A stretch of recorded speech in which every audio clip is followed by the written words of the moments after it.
So just do it! Make your dreams come true!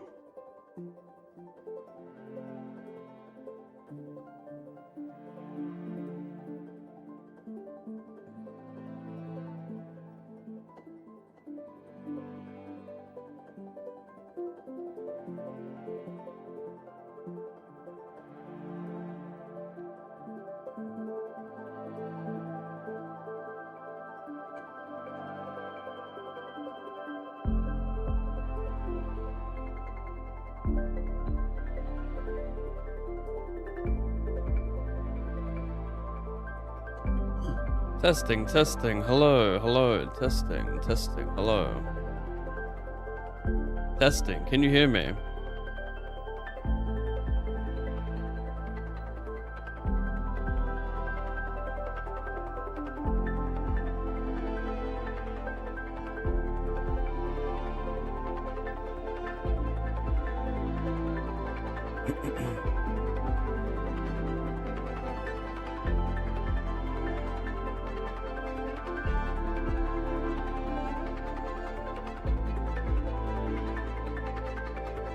We're gonna transition into Spotify now.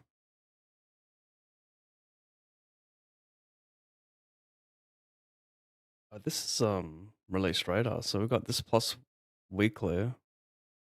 Since I don't stream anymore, I've got to do my commands real quick.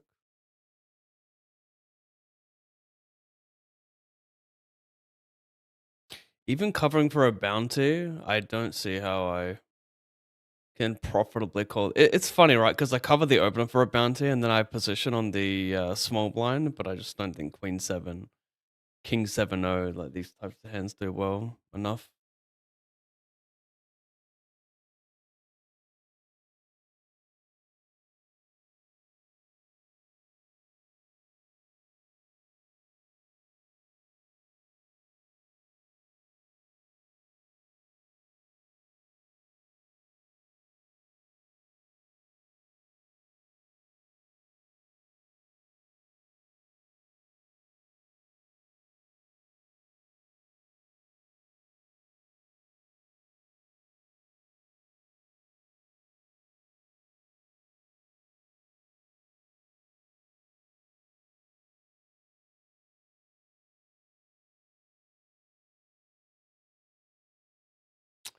Thank you, George.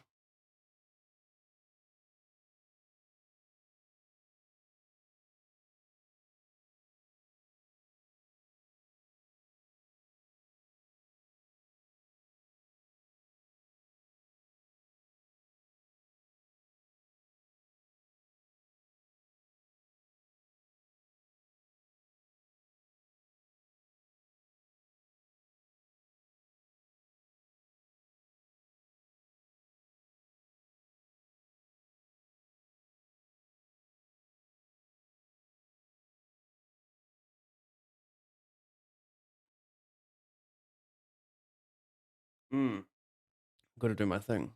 Streamer mode.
Mm.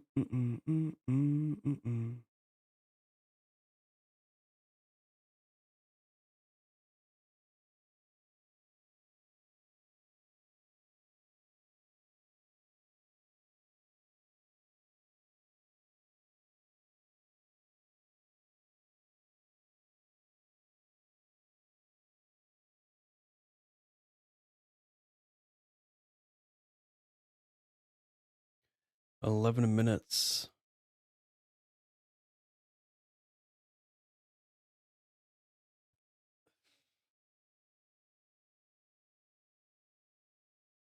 What up, over tilt?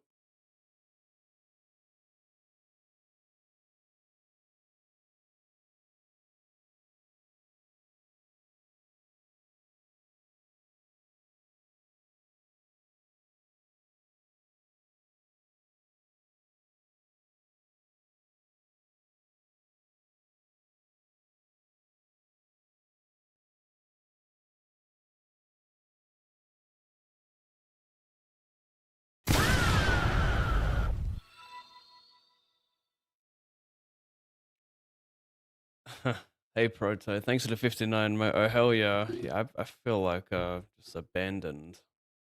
My online family here. Thanks for the 59, bro.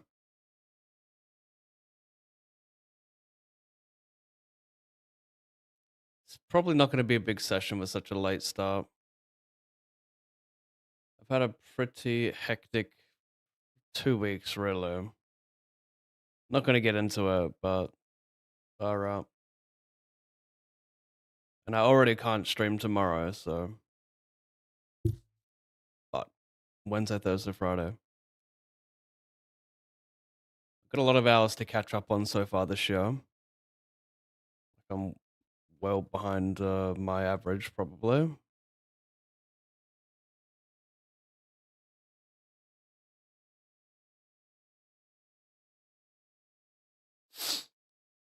Am I gonna jump in? Yeah, I'll do that. 250-50.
Gotta.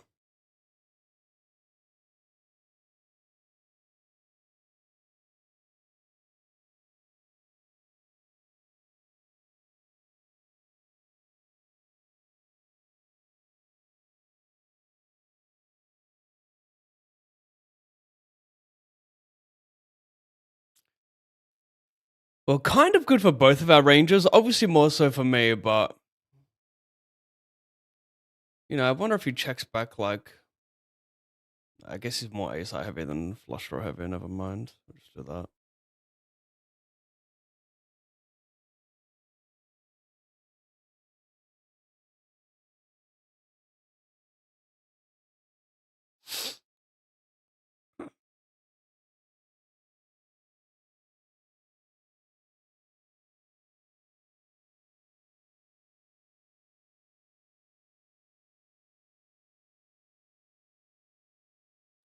Bet flop. I'm gonna bet turn. Get called by king 10, fold out an 8 a lot. Over here, double barrel, multi versus blinds, heads up on the turn versus small blind. Giving up now. No ways. Literally one combo, even block 9 of hearts. It's too funny. Like that dead ass might be a situation where by the river I literally beat one single combo and that was it. He calls. King 10 is not folding probably.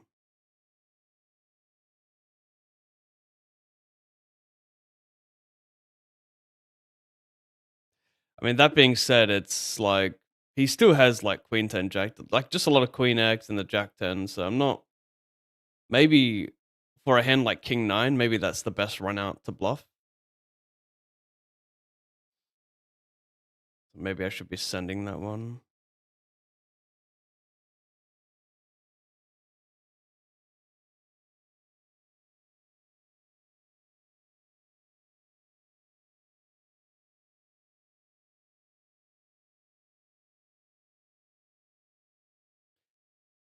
Like a small chance I get to donk here because I'm not sure how much. I'm not sure if he wants a pure better 9 on queen 9-3 versus big blind here because it's like so disconnected. It's kind of like betting, you know, pocket eights here. Like it doesn't, obviously betting a 9 is better than pocket eights, but there are some similarities where it doesn't need much protection and yeah.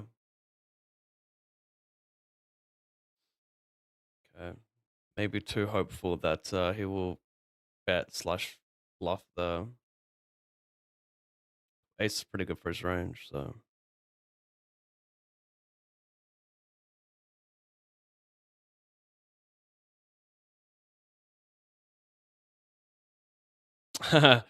Chance, yeah. That new freestyle by Dave, I've heard of like 10 times by now. It's so good. I had it on repeat the other day when I was driving. It's so good. My algorithm is feeding me like an odd amount of Dave hate after he posted that.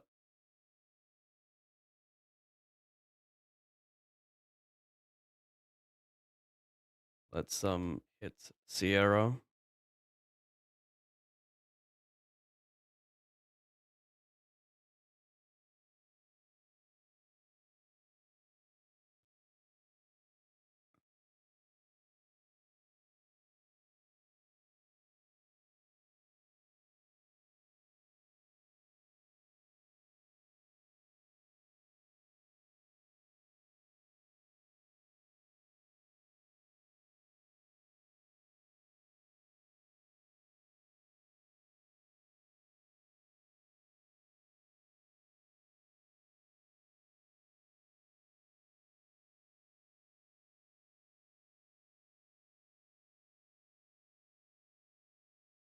Should be good with that bounty.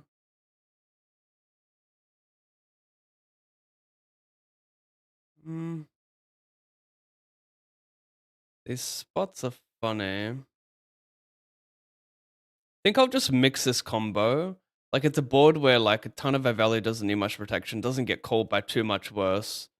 With the 5 and deuce out there. So I think if we are to bet, we're betting like really good backdoor stuff. Like maybe, I don't know, maybe 6-7 of spades. It's okay to bet. I'm not too sure, but my point is like my hand's like 10-9, Jack 10, 8-9 of diamonds. I'm actually not too keen to barrel these ones. I want to have an overcard to the queen when because I want to be quite polar on this board. I don't want to just bet like Jack 10 of hearts. I want to have like an overcard. Okay, let me take that back. I don't want to be polar. I want to have good equity or outs versus top pair. I don't want to just bet nothing. But yeah, I don't think I want a pure barrel like all my ace x and king x of diamonds. I'll just bet a little bit. That being said, I'm checking this one more than a hand like king 10, but it's kind of funny because when you have like when you bet king 8, you fold out better king highs, right? But like king 10 and king jack of diamonds don't have much more showdown against under the gun. They just have more equity, which is like why I prefer to use them over a hand like this. That's getting like very, just saying a lot of words now, but you know what I mean. Hi Pav, hope you're well. Life can be hectic, but you'll push through, my brother. Thank you, Joseph. Yeah, I'll be alright. Hey Pappy, good luck. I'm on your table. Prime NZ. Prime ribeye. Where do you be? Got hella tables. Primies, primies, primies.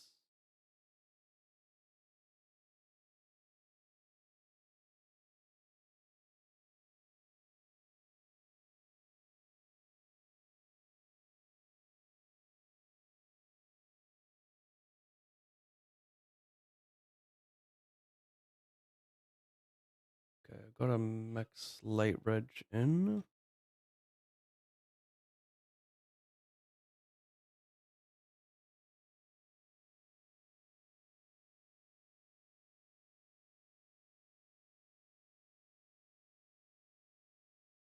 I like how the thumbnail even shows it in the chat. That's pretty cool.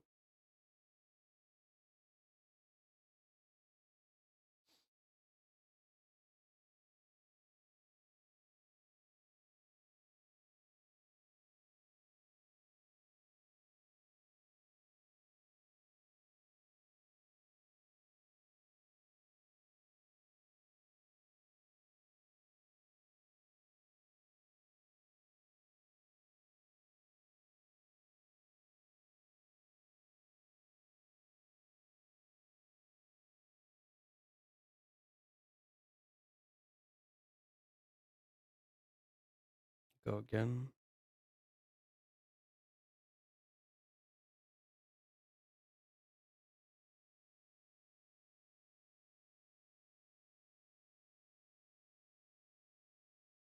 Sheesh.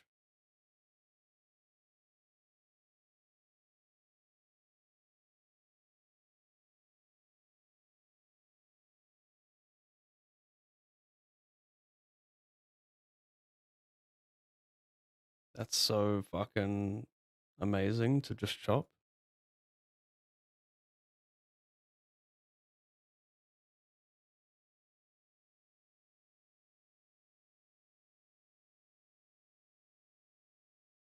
Oh my goodness, chat. Is that real?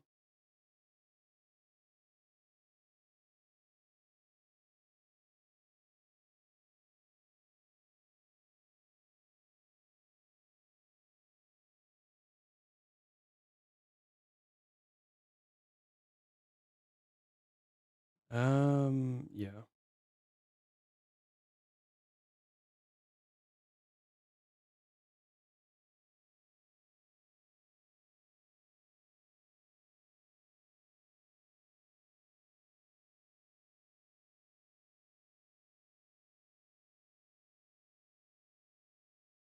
We're just playing 3, hoping he has a 7. Or even heroes a king. I mean, this could be a check on the turn, but like when I check call, I don't know if he follows through enough. Like when I check call the turn, he doesn't value bet a 7 when it breaks out, I don't think. I think he just checks a lot, so I think it's better for me to go bet, bet, bet. This is such a stupid run out, by the way. Does it get dumber? Far out. The fuck is that? Just have king high and try your best not to be fucked in the head. Yeah, it's kind of the same, right? It's got showdown.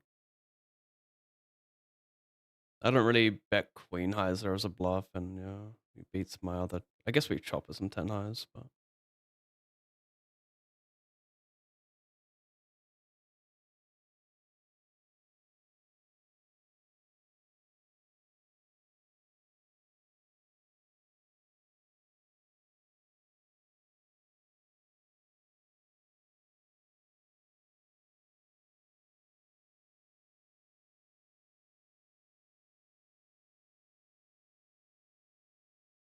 Good raise.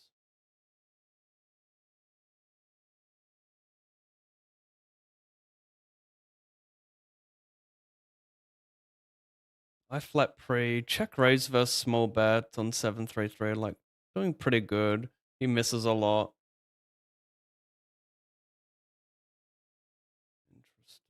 Interesting. Does he just bluff the turn a lot? It's better for me to check, or should I just shove?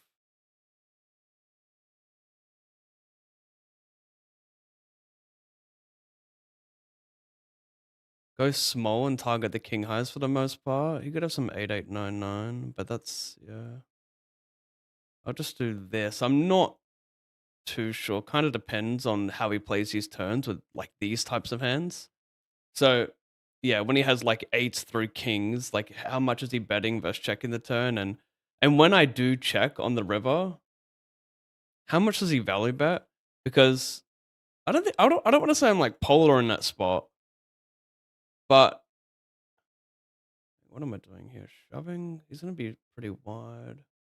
I just want to see a flop.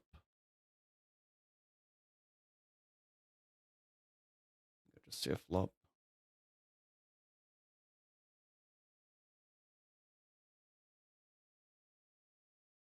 I lost my train of thought. What was the hand I was talking about?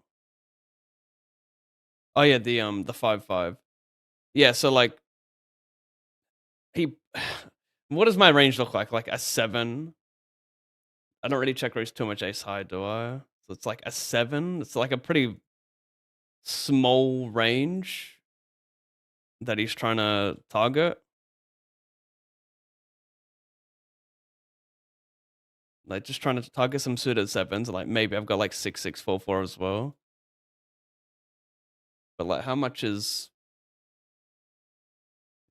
am I jamming there? How much am I even calling, sorry? Like I could even have some ace highs he's like worried about that check raise the flop.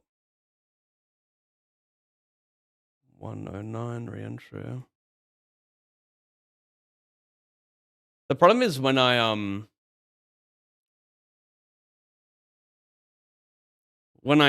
block the river, we're not going to be faced with much raise. So I wonder if I should just go larger to get like side called by those hands. But I'm targeting king highs as well. Like I'm going for like hoping he calls me just king, queen, king, jack there, the back calls flop.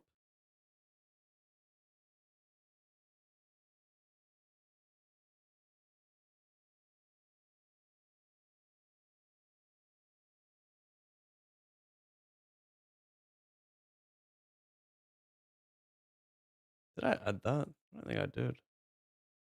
Plus 300.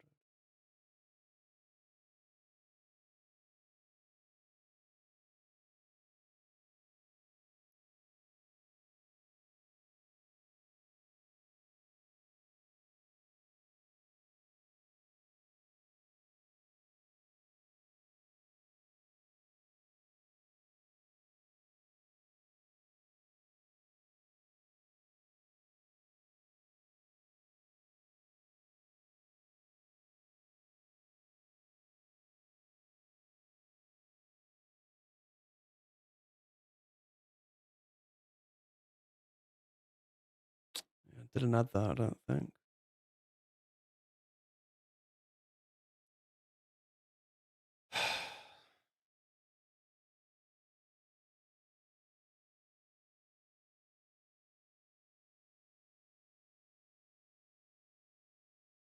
um, do you recommend people to stream live poker? Just curious. Um,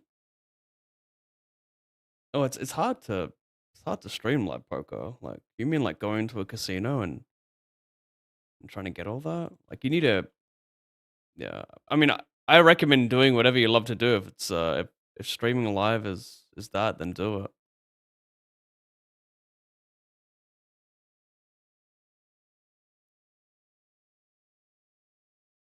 Oh, oops.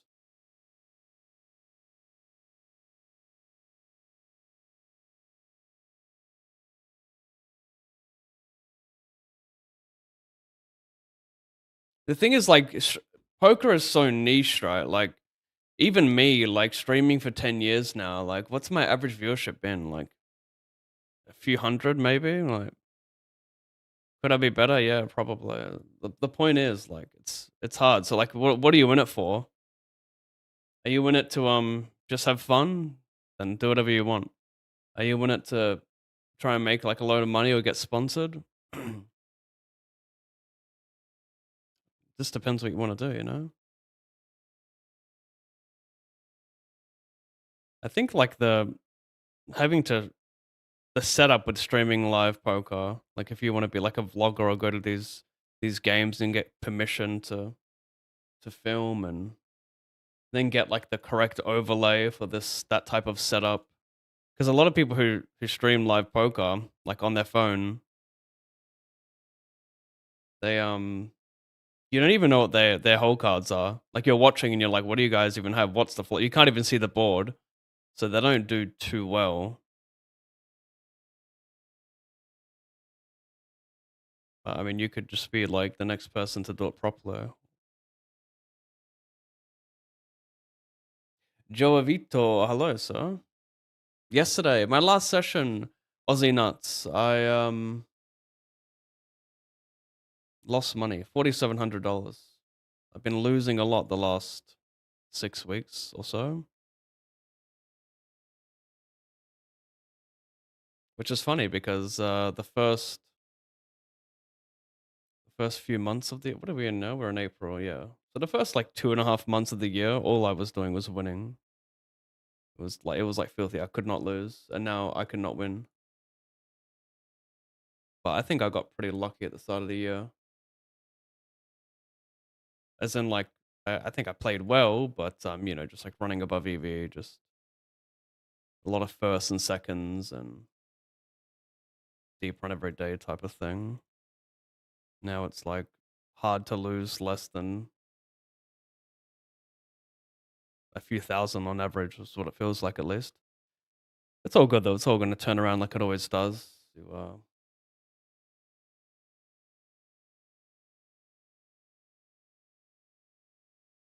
do this stuff for so long, you become a little numb to it. It's also a little comforting, I guess, where it's like, oh, this is like not the worst downswing I've been through, or you go through every emotion you can go through, where it's like, oh, I suck, I need to work harder. There's like no light at the end of the tunnel, blah blah.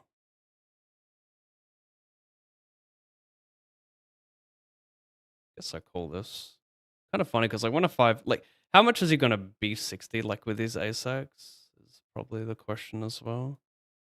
But if he bets a lot of ASACs with a B60, then I'm doing well here, right? Like get that bounty a lot. We just stack him a ton.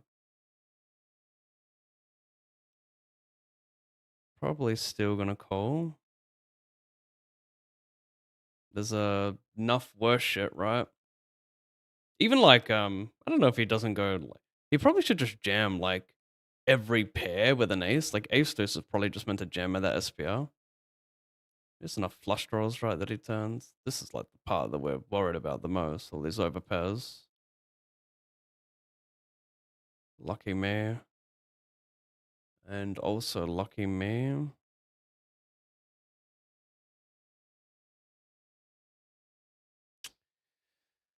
He flat small. Check, check, check, check.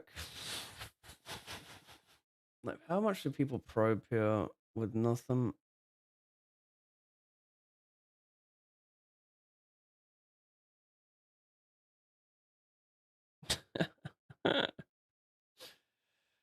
Oh god. Those notes. I mean, it's not wrong. It's just funny though to read it. Like the two of the the same fucking note basically in like two examples. Lazy poker. A very, very passionate Alan Pave, isn't it? Fuck.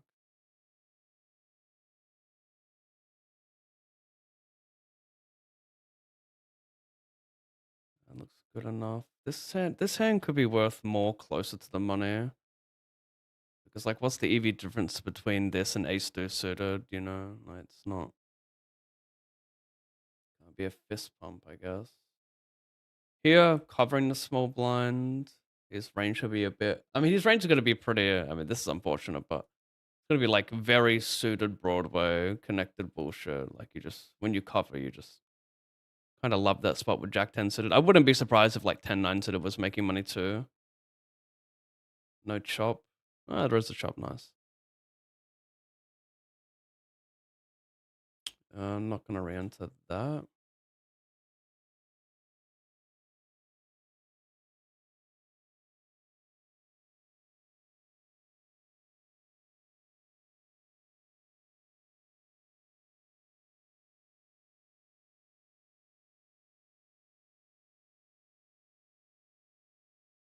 His last album didn't really do numbers except for Rain Dance. And Rain Dance is probably like my least favorite song too. Because it's just your classic. Like it really isn't hard to predict which songs would go viral. You know, it's just your classic radio music. It's just like the songs which spit cold lyrics don't do the numbers, you know? You gotta be in your Taylor Swift shit. You need to have like, it needs to be a duet with a chick. It's a good song, but yeah, it's probably the one I play the least, honestly. I'm trying to fucking get, I'm trying to be mesmerized with some incredible wordplay.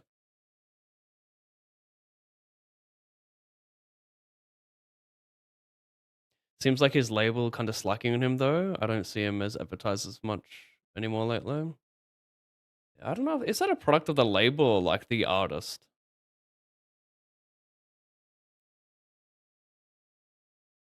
But yeah, that freestyle was so sick.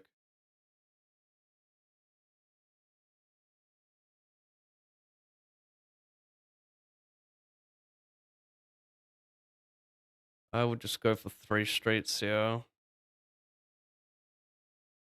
On good runouts, I guess. That was BVB.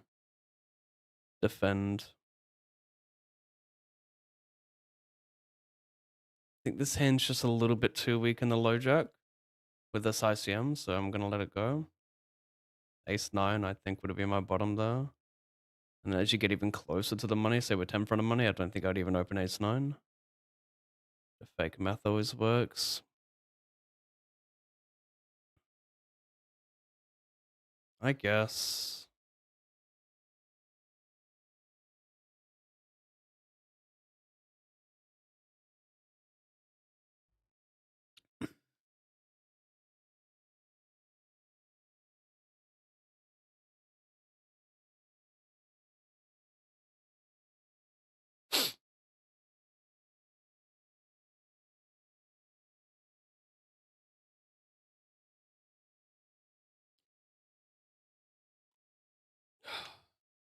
We'll go largely.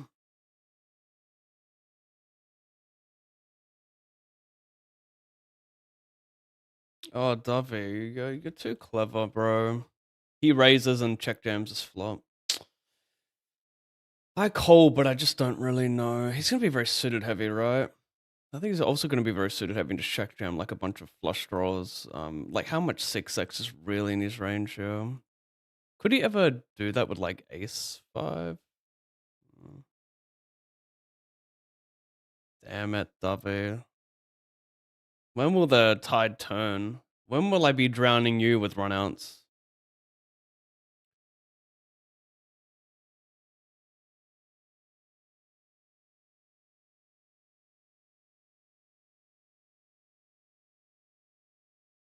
I wouldn't. I really wouldn't be surprised if my hand is meant to fold a bit on that flop because like, what do we pre-flop, like 35 effective?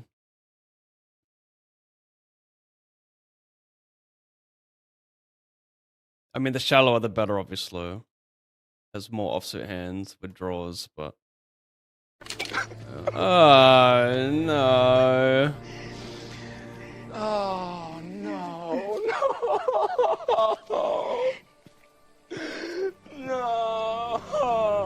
elite. I think you would like to just watch me in real life, like with the cameras on me. Like you don't even know how many times I say that a day. Over any small disappointment in real life, I'll just start saying, "Oh no, no!" Like obsessed with that soundbite is an understatement.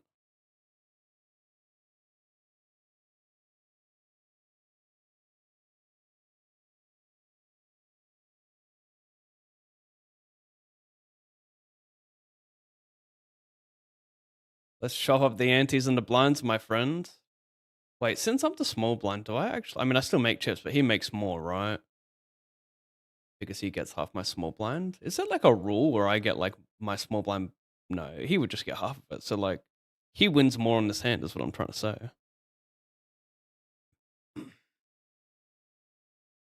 But maybe there should be a rule because I defend my small blind and he just opens like he's just like weakly stealing, whereas I'm like strongly defending. Like perhaps there should be some incentive for the small blind to make more there, you know? Like maybe there's some room for a rule change.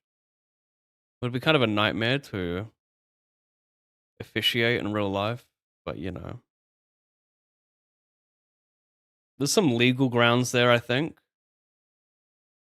Thanks for the tips on WSOP. Europino. It went well. Cash 3 tournaments. Notice a lot of good pros looking at the phone in the early levels of the tournament. Yeah, I mean, it's just human nature now, isn't it?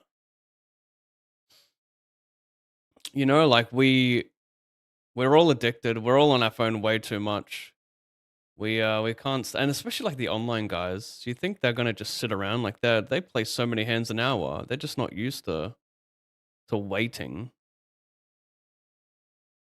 I think even the value the value of watching someone.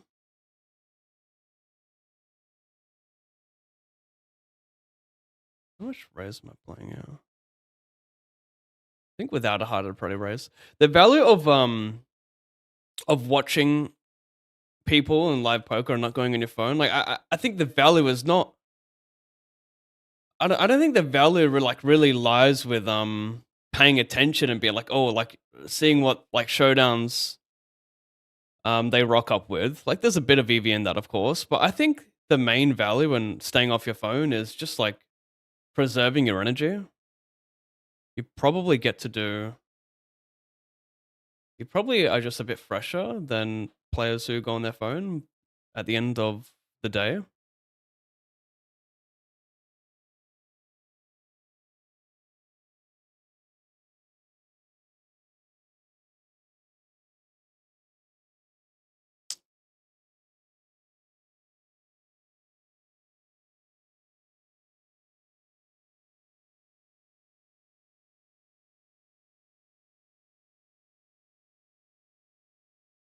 Wow, fortunate. Yeah, he has to valley jam that. Like I never have the ace of hearts, basically. Some small suited aces, maybe, but it's just jamming a lot.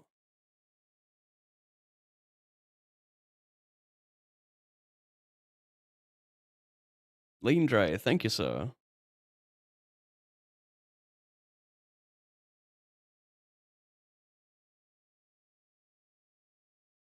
This is 50 from the money.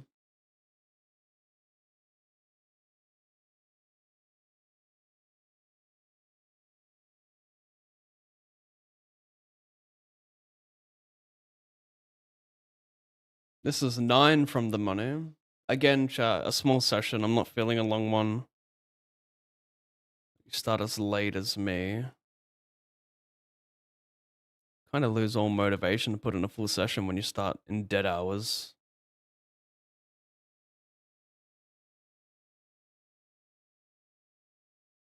OJ? I mean, yeah, it's a must.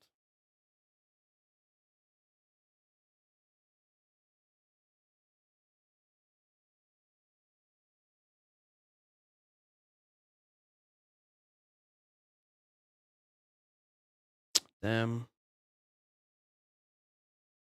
Yeah, I heard this new Lana song. I think it's gonna be a part of a Is it gonna be a part of a new James Bond film? I don't know if they're making a new film, but the cover was like a 007 cover. It's very James Bondy, but yeah, not really that impressed with it. But you kind of pick the right artist, right? Like Lana's the one you want for a James Bond song.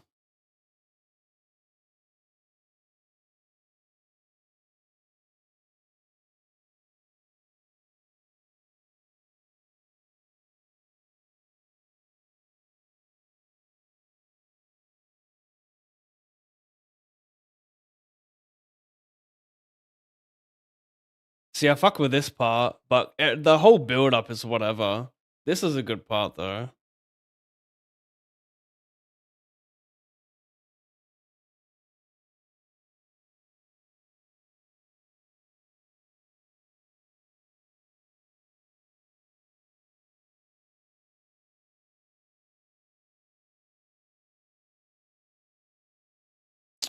So he limp bombeth. Ugh. Just give me the 2 pair already. That's too ugh.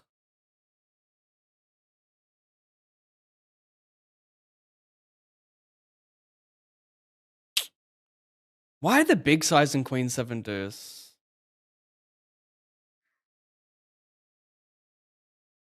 You can't put it past some Rex from just big sizing a queen. I know the board's dry as fuck, but is he just a blaster? Who knows? Over here, I small bet the flop. I actually tanked a long time B25. He then raised me. I guess I check. When I got the 2 jacks, what am I really betting for? Like, he does check raise some ace-x probably on this board, but we stack that a lot anyway, probably. Maybe not. Maybe when he goes bet and I jam, maybe it's not working enough. Like, if you check raise like ace 4, ace 5, or like ace 7, ace of diamonds here, say the river bricks out, you fold your ace-x 4, 5? Oh, legend. That starts in 13 minutes, is it? 13:33. Yeah, we're good. We'll play that.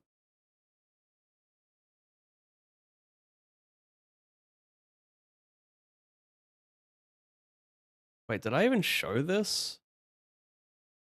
I won ace king to ace queen. Nice little setup there. Oh, I hit the river.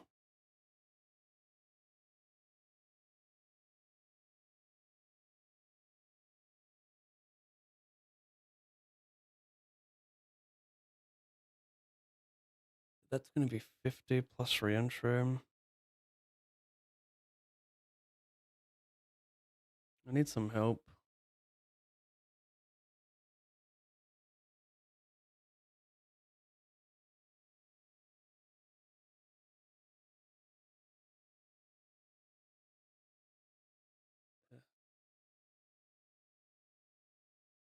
$15.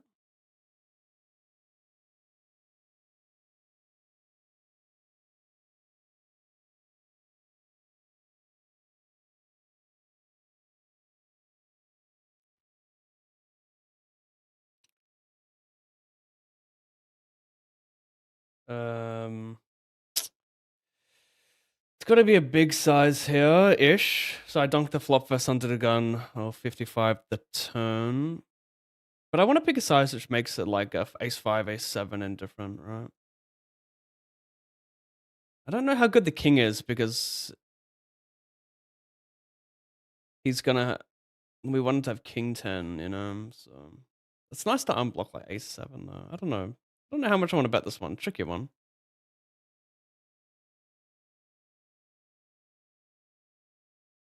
No club. Maybe this is a bet.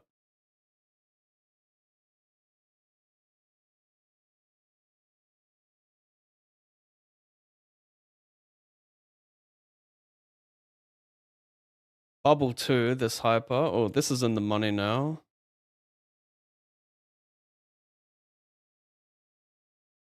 Oh, yikes. Oh, I actually could snipe. Could snipe this right now, chat. Remember, always bet here. Don't check, because if you put your all in, you don't get to use the extra 10 seconds to tank.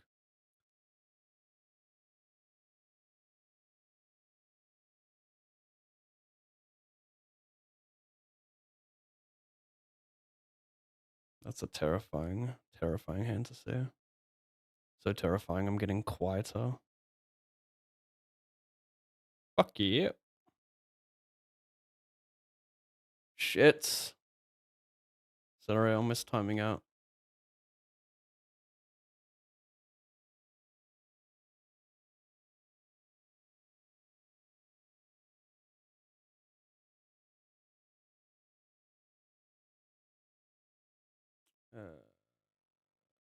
Fuck, am I dumb?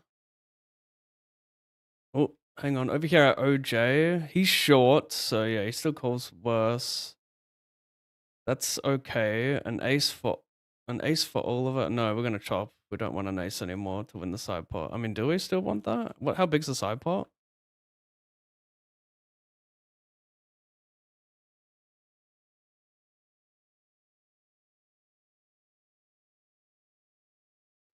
So I raise bet. I then check the turn because with the 9 as well, I think he's just gonna have more draws that start blasting versus cooldowns, but could be wrong on this SPR. He still has like a ton of King X that will probably still call down, right? Go broke anyway. Not too sure about my turn check. Could like BVB the ranges are wide. Even though I have the 9 as well, it might just be better to launch off there.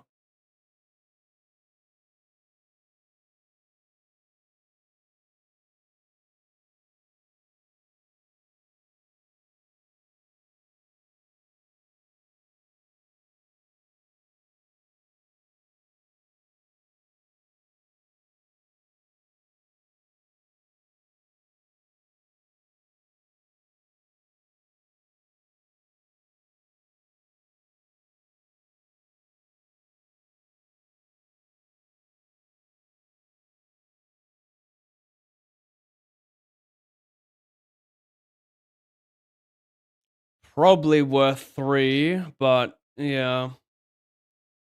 He's not defending much 3x like post bubble, so I'm not too sure.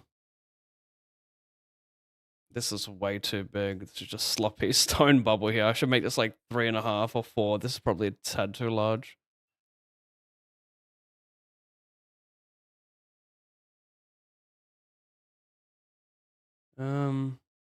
The problem with this spot here, like it's nice to call and then this guy gets it in and blah blah. But we also offer him protection by going all in. Like if I just call, like when he has like Jack 10 suited here, he's just peeling off our call, but if I put it in, he calls, he gets a protection, plus he still gets a good price. And also people probably just don't jam wide enough when you fly anywhere, so good to put it in now.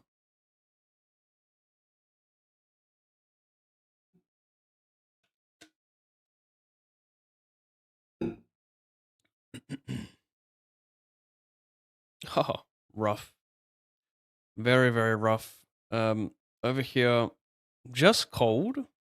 In the money down here. I mean, am I gonna re-enter this? Yeah, well, that's $25 as well. B50. Okay.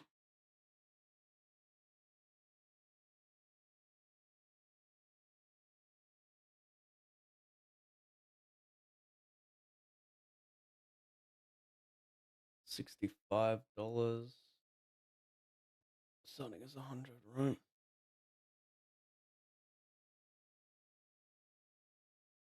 Oh, I cover them both. Yeah, we're running this. He jam for like 5.5 or something. Have to run it. Interesting. I'm not sure. This could be a blunder. Kind of annoying. I didn't focus a little harder in the spot. I chuck will be 50, check turn, river. I should probably just jam because I've got enough red. I've got enough like even 6-7 doesn't mind bluffing because he just has like a lot of like random 9x and queen x. So I should have just shoved it here. That was silly. Fortunately, it didn't cost me EV because he had nothing. Why is that tournament not loading? Oh, there it is. So we have another bubble as well. Let me just... So this is bubble, in the money, in the money.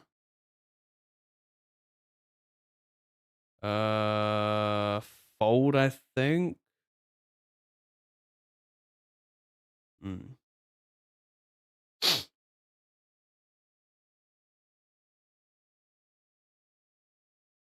So yeah, king 10 off. Shorty short. I guess I could just raise call these guys and fold these guys. Maybe this is too tight. Yeah, probably that's the play.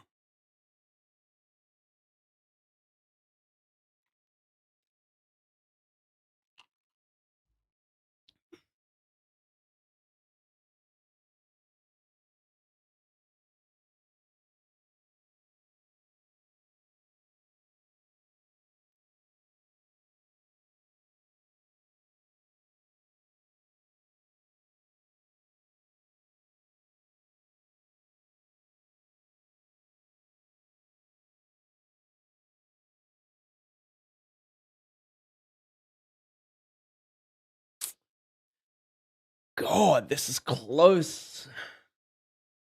I think I have to call. If there's two more blinds, like he still shoves like 10-9 to the jack 10 off, so he should still take like king jack, king 10-0, king queen, obviously. So probably good enough. I am drawing dead, however.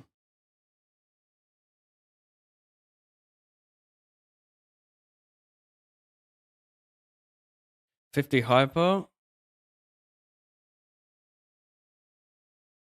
Variance 2082.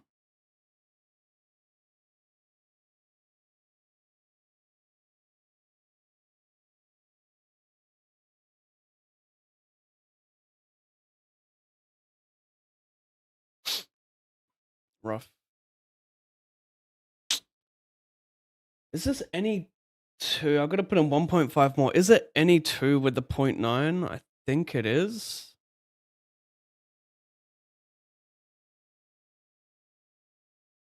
I think it is. If he had an extra big blind, easy fold. If he had an extra 0.5, like if I have to put in 2 instead of 1.5, like easy fold. It's kind of like my threshold, if I recall correctly. Like when you're 3 BB deep and you have like bottom 3 or 4% of hands, you fold versus jam in the big blind. So I figure if I'm putting in 1.5, if I get to call like 2.5 or 2 more in a big blind with any 2, then I should be able to jam any 2 BVB for 1.5. This is a close one. I'd take king jack suited for sure.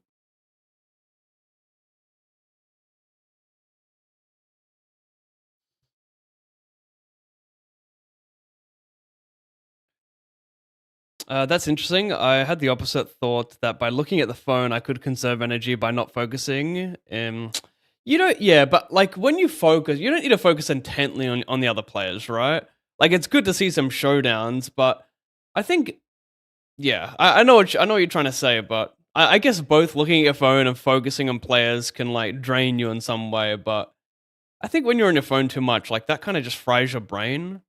Like at least if you're half focused, right? Or just like kind of like sussing the action, not like how much he did bet exactly, how many bigs effective was he, but more so just looking at, okay, is he picking the right sizes on the flop? Is he big betting these dynamic boards or is he small betting them? Like just things like that. You don't need to focus too hard. Like just enough to label the players in your head like, okay, this guy scared money, this guy picking wrong sizes, this guy plays value face up, this guy 3 bets too large pre, shit like that. Like just some basics that can really help you when you play hands against them. Because just knowing what type of player they are can help you so much. Like if this guy's more passive, I'll probably fold too much to like his... I will overfold versus 3 barrels. Well, even 2 barrels. No way I hit this, right? That's a queen.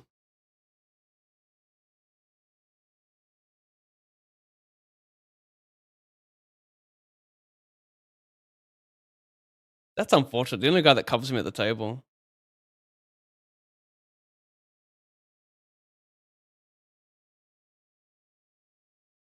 Like, I would rather waste energy focusing than I would waste energy scrolling on my phone, because at least you get something out of the focusing on the players, right? You don't really get anything out of being on your phone. Like, if you're gonna conserve energy and go on your phone, you're better off just like staring into nothing while you're waiting for the hand to finish. At least you won't fry yourself as much.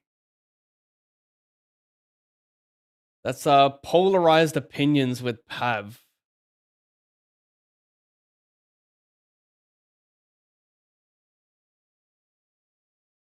Gonna call this off here. Cover this guy. Tight range, but like sixes are doing well enough versus it. Outs are blocked. Kings, queens, and jacks alive though. Oh, that's me.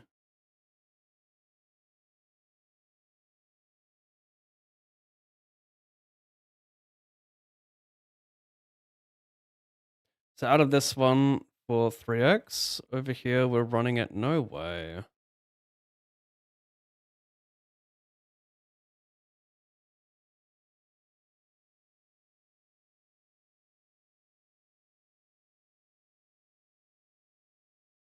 Back to the 250.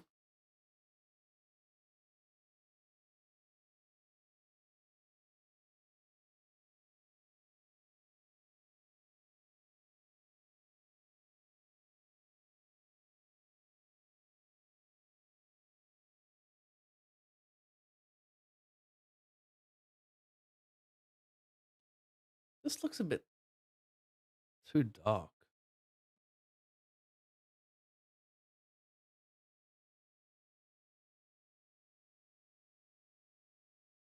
Was she back in 2016? Crazy that you've still been grinding all these years. Yeah, what's crazier is how fast it's went as well. It's, I guess if you look back on like all the memories, like 10 years makes sense, but at the same time, what the fuck? What's the average life expectancy? Like, that's a big chunk of that streaming.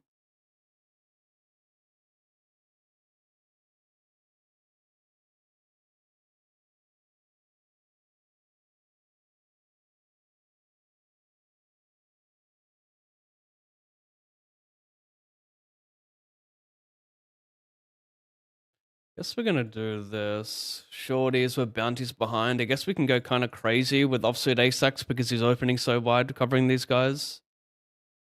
Interesting ish. He opens off 22. I play the jam with like 25. So cover him, play the jam.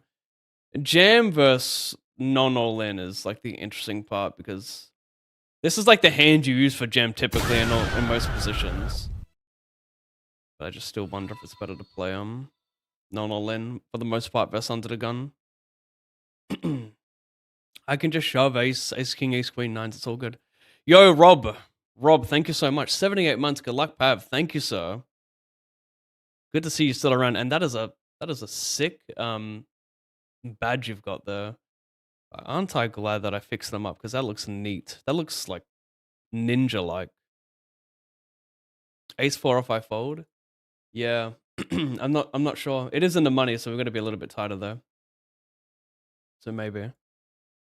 But yeah. It could be, the bottom could be ace 8 offsuit there. Like the kicker could play a factor. But it's just, like I said, like 4 big blinds in EP, shoving jack 10 offsuit, put it in with queen 8 suited, so the jammer from the button's gonna have like those king eyes that I do well enough against. But yeah. It's like if they both have an extra big blind, it feels like a comfortable fold.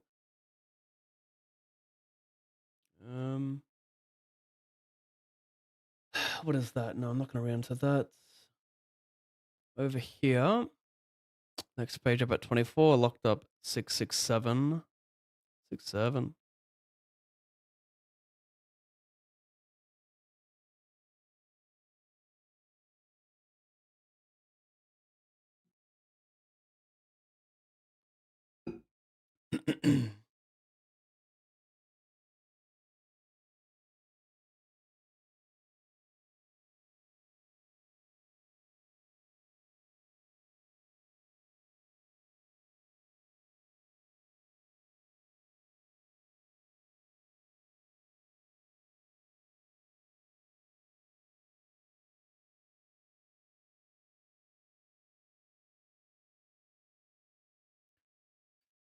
Yeah, game 667 24. Total cashes at the moment this much.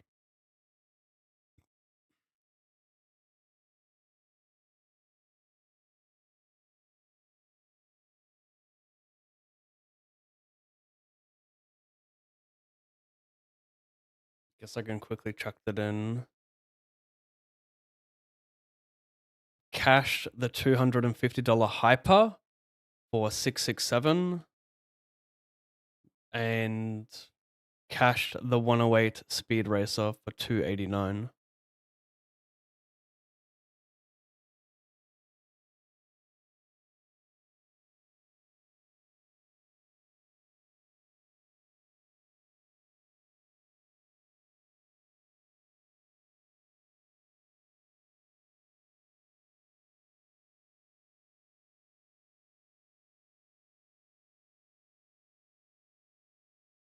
Because day 3s and 4s after 12-hour days do get tougher, so I'm looking to have more energy. Yeah, I get what you mean. I don't even think you need to like focus that hard. As long as you have like a player profile, like if you're unsure, okay, what's this guy's player profile? Maybe just watch one or two hands. It actually doesn't take much to figure out what type of player someone is. Just like, broad. You don't have to have, you don't need to like know everything to do on all the boards. Anyway, talk soon.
Yeah, it's been a minute, been super busy.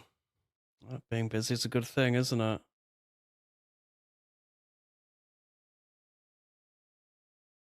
Sometimes a bad thing, but usually a good thing. Over time can become a bad thing if you're too busy. What do you do on days you can't hit anything and lose all 85% equity spots?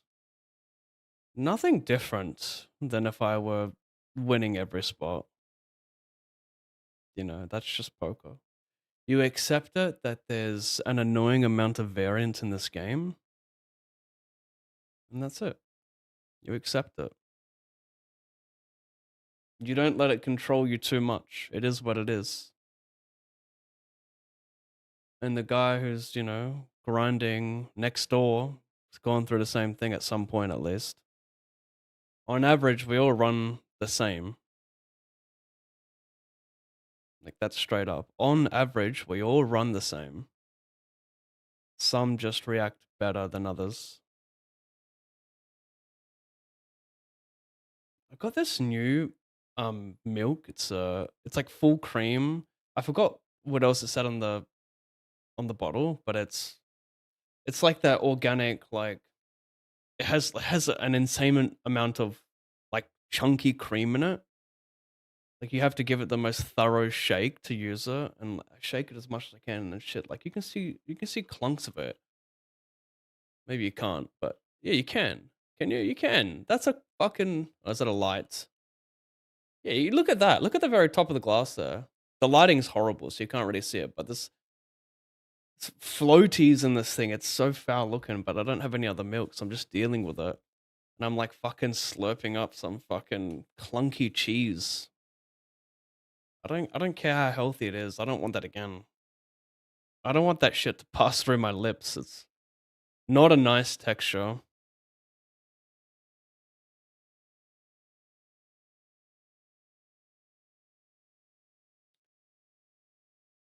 This has been a hyper stream for a while, hasn't it? 88, 25.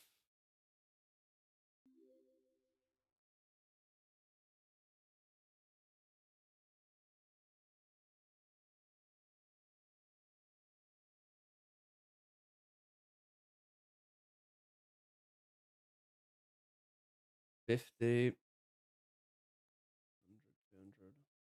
353 buy-ins.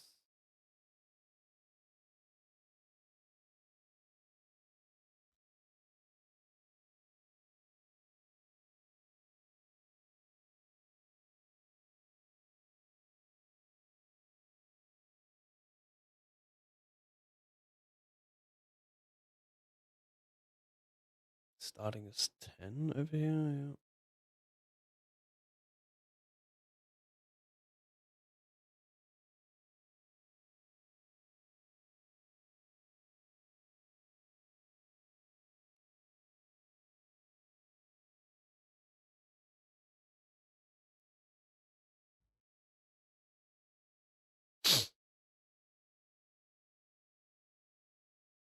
Trash music.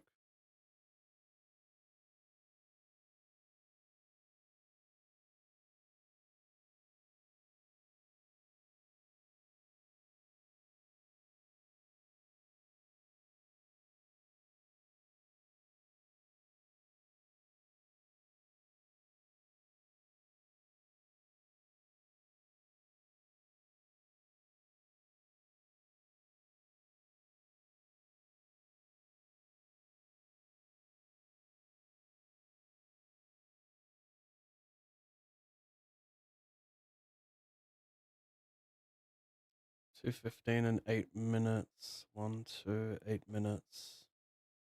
215 plus 5250.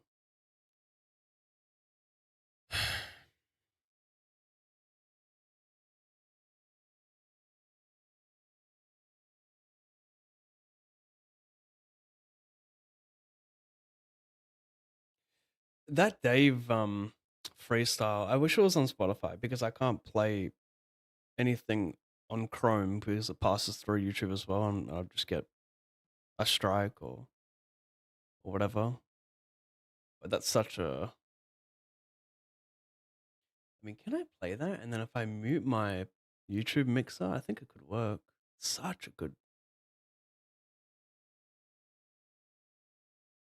Yeah, maybe that would work.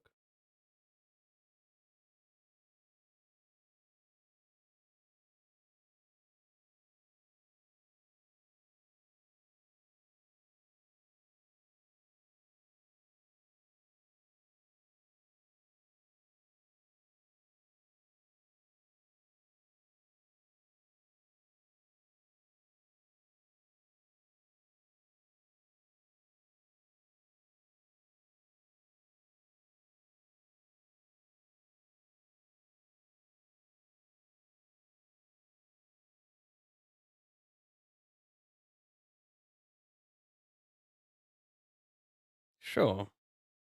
Damn close though. Like 10-6, I'm not. Could be a fault if I'm never taking 10-6 though. Raise Cole King. Interesting.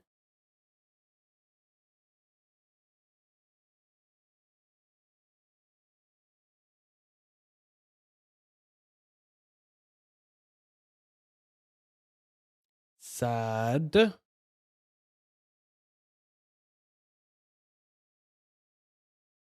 Wow.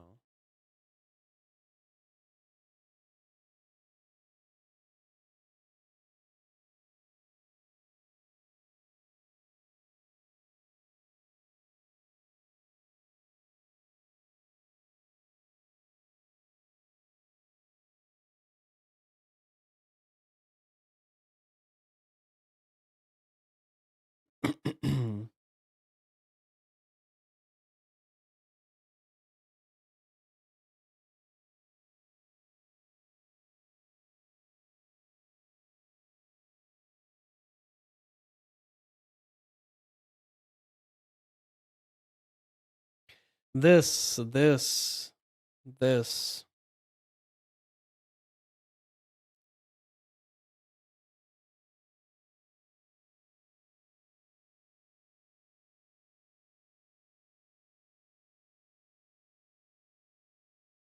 Just gonna shove with the bounty on me here. Usually the play with offsuit holdings.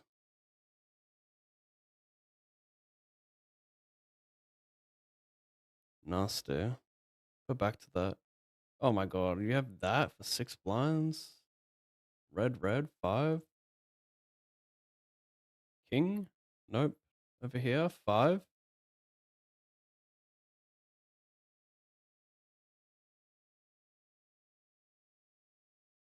It's kind of whack.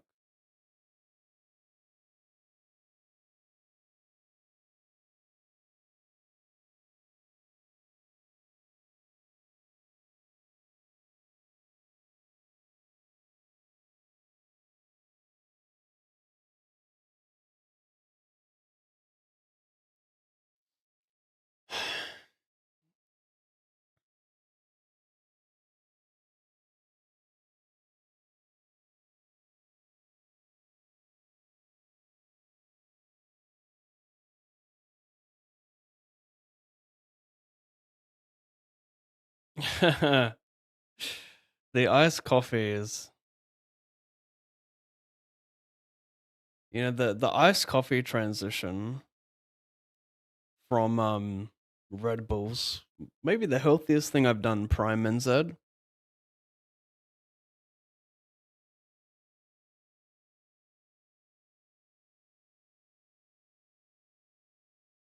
So what is the average? Would you say after how many tourneys and MTTs format I should have an idea of, or have an idea if I'm winning or a losing player? 1,000? Well, my rule when people ask me this, I say that if you don't know if you're a winning player, you're probably not. Or you are close. Now, obviously, you can be, but usually winning players, like they know that what they do is winning long term, so they don't really, or they like have a big enough sample to back it up. But yeah, typically, I mean, you could be like a very modest player asking this question. You know, maybe after 1,000 tournaments, you're up like a couple $1,000s, but you're still not too sure. But you should just have a good idea if you are. You should already know. Like, are you struggling against most players in the games you're playing? You should know. At the very least, you've got a lot of work to do. But then, like on the other end of the spectrum, you have people who are just delusional and like, yeah, I am a winning player, but then like they're not.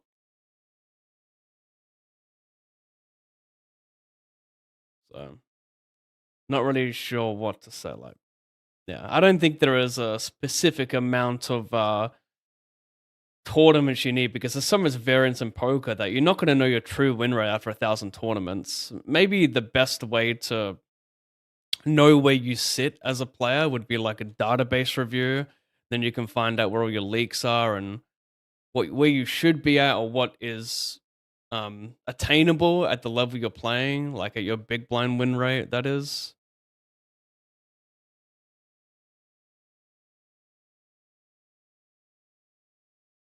I mean, you're like the start of your journey, obviously. So you know, like I probably wouldn't recommend for you to get like a full database review because it might be a little bit pricey for where you're at, but it's definitely going to help you long term. But if you check out MTT database review on Twitter, like they're good for that stuff. But it's like 300 or 350 an hour. But you could honestly just get like 2 hours of it, get 2 hours worth of videos, which could come across like 5, 6, 7 videos, right? Could be like 20 minutes covering a few things where your leaks are at.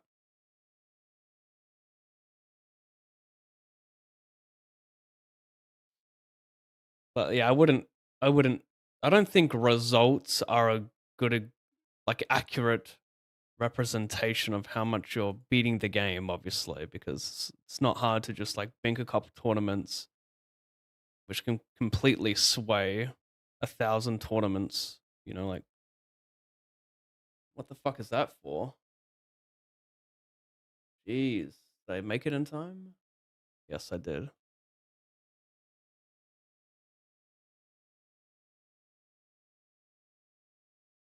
At the very least, you got a lot to work on. But at least you're not like delusional. At least you're like asking that question. But yeah, I would think you would, if you're not looking at like your how many big blinds you're winning. I would say you need thousands of tournaments, not just 1,000, because 1,000 tournaments for an active grinder would be like 4 to 6 weeks of playing, which is obviously a pretty small sample when you think of it like that.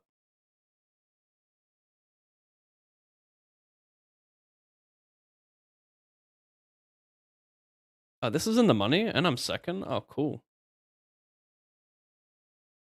We'll focus on this one.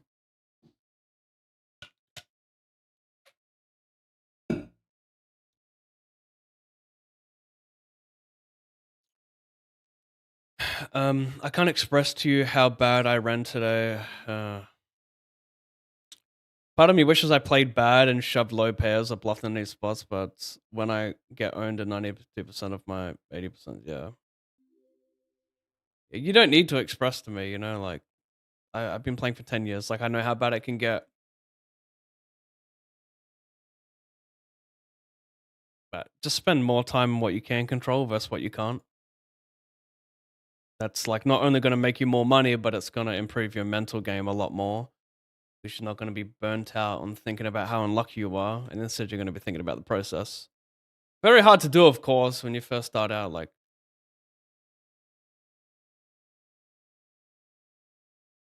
when I was 18, maybe 17, maybe even 16. Not sure, You're not allowed to play online back then, but just I don't know, the numbers get confusing over time, but maybe I was 16, maybe I wasn't. I do recall smashing my mouse on the wall a lot over the dumbest shit, like sit and goes, bubbling sit and go, just like major anger issues. Well, not like I'm an angry person, but like it's what makes you angry is like not understanding the game that much. It pisses you off because when you don't understand the variance or like the equities, just like the basic equities, then it's easy to feel like you're just so unlucky and let that anger overcome you. I don't want this chick. This is Olivia Rodrigo. I don't want that.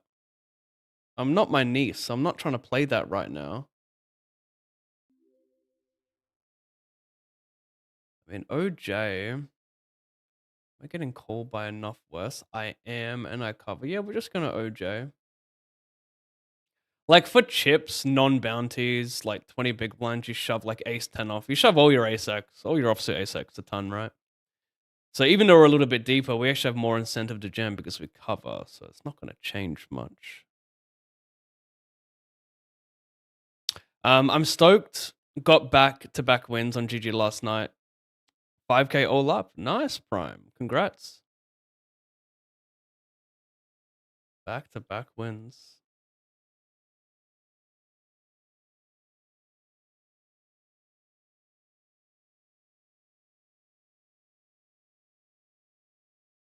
I should update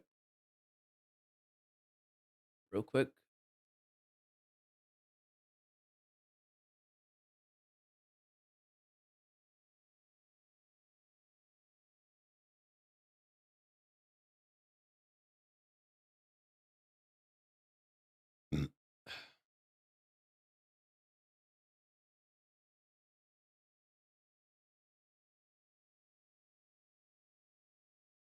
Oh, what a pretty sight. I mean, are there prettier aces than Christmas aces?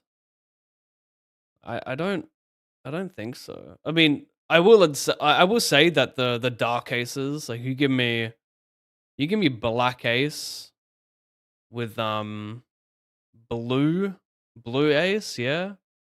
Black and blue's pretty fucking. I mean, no, I would say the coldest aces are black and red.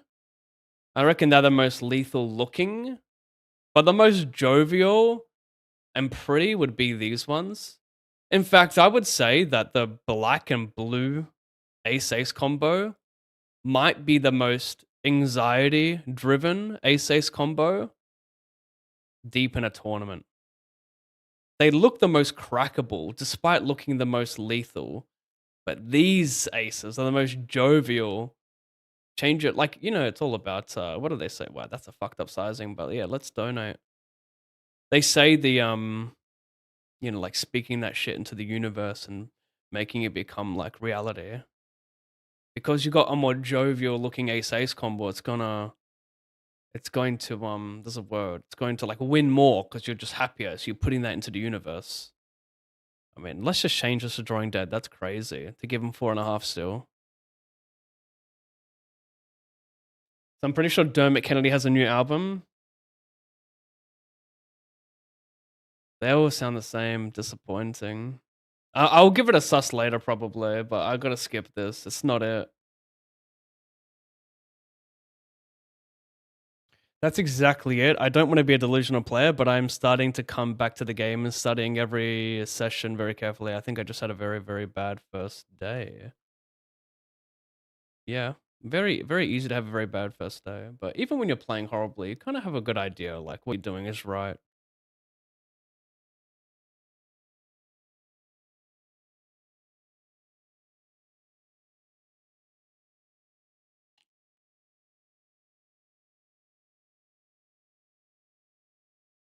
I'm not giving up.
Trash.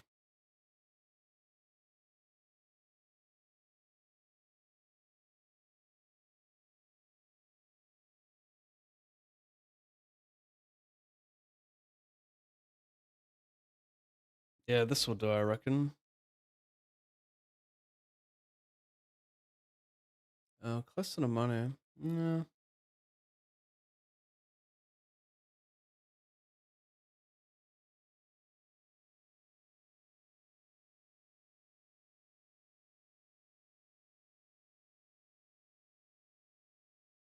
He's free rolling.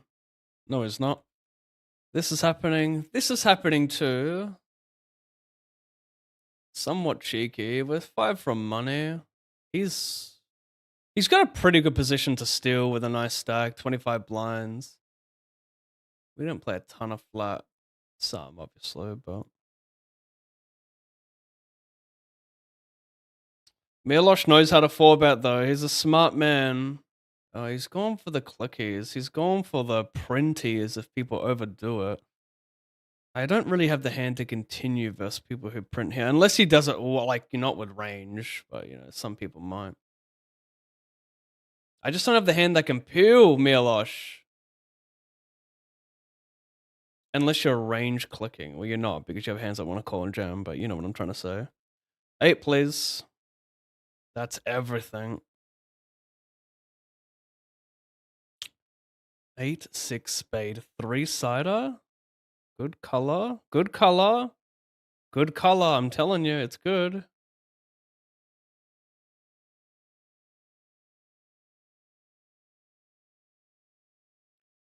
GS Let's. G Slets? Thank you, mate.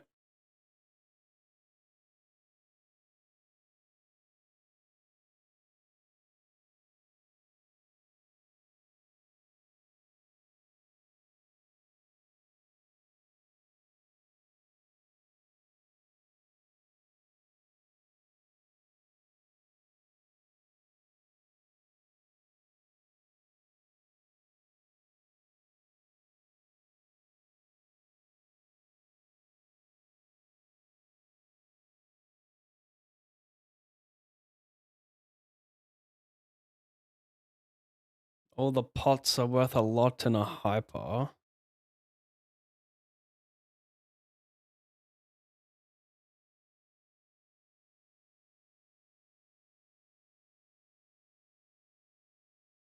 Hmm.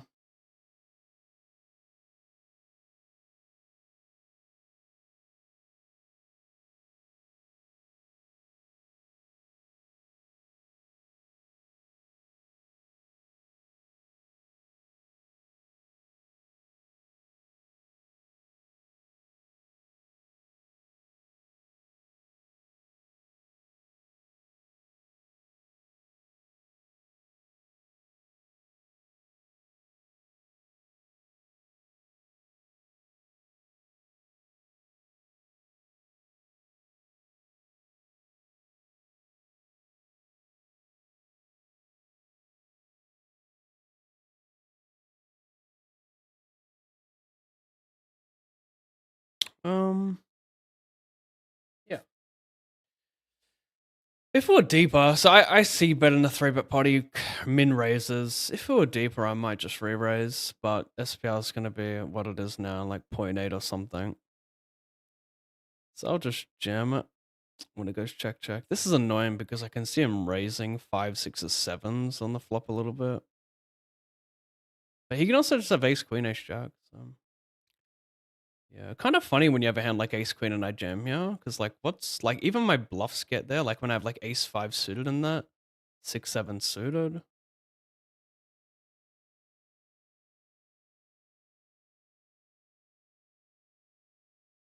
It's like, when you raise ace, queen, it's good. It's kind of hilarious. I don't know if he raises, like, some pocket 9s and 10-9 suited here, where he could find a jam because I'm going to have kings, queens, jacks, 10s. So the play could be check. Because I only lose Evie from his ace, queen, ace, jack, which really shouldn't be raising anyway. So maybe he is just like more exploitative, right? But like what? Like 9-8 suited, yeah, pocket 9s. Like there's maybe a few more combos. So maybe it is a blunder. Maybe he bluffs us run out too much when he plays ridiculous flop raise. Yeah, I don't even want to count this hand. This is an anomaly. This is a spot you never see. I 3-bet pre, he called, and he raised my c-bet. Like, you should never ever have that hand, so. I don't want to say that I played it well because I actually think it's a better check. Where you at? Where you at?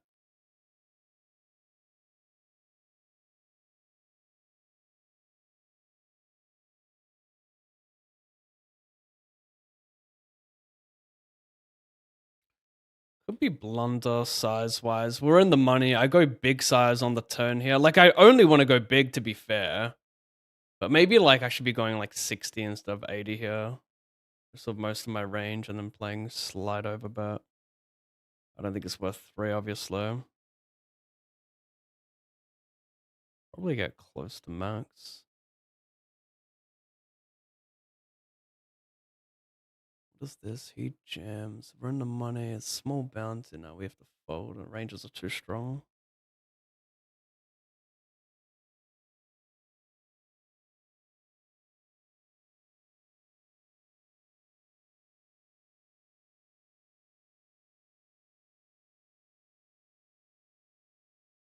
So that was the release radar. Av.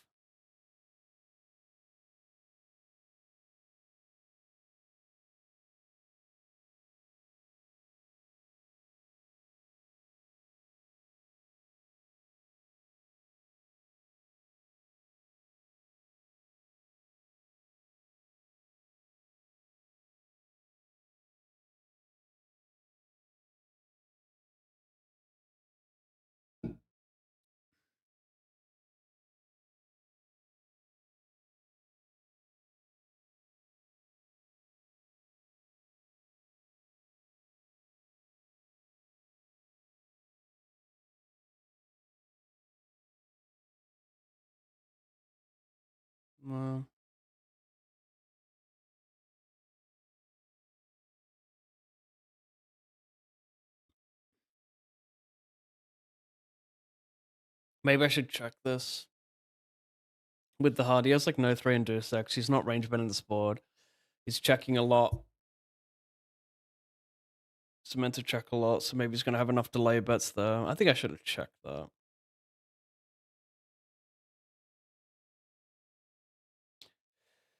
BVB.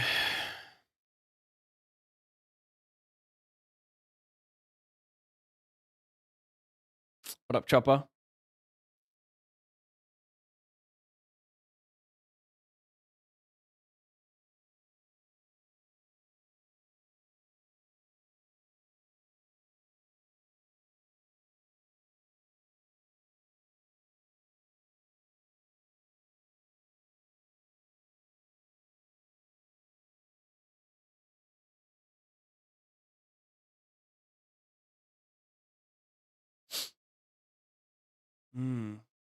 Wow. Yeah, I guess this is going to be 3-bet fold over here.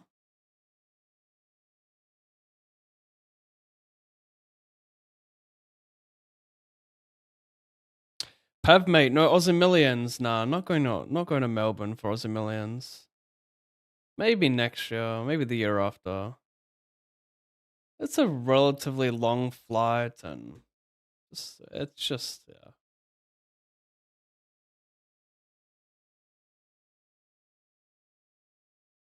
Just a bit much. Hopefully it does really well, though. So it comes back next year.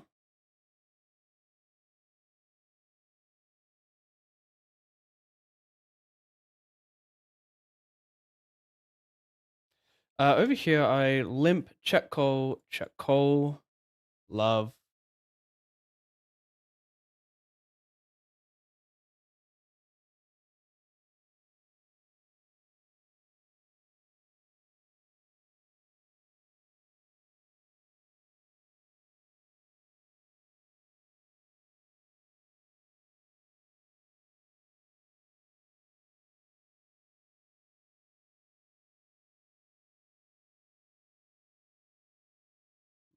Got more equity here. I don't think I want to barrel this, but I do have a bit more equity now.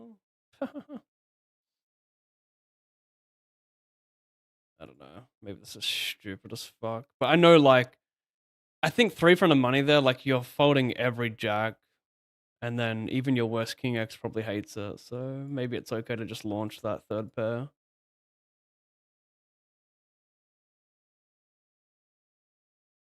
I'll just put this in because he's going to be all in with the bounty, so I think this is okay.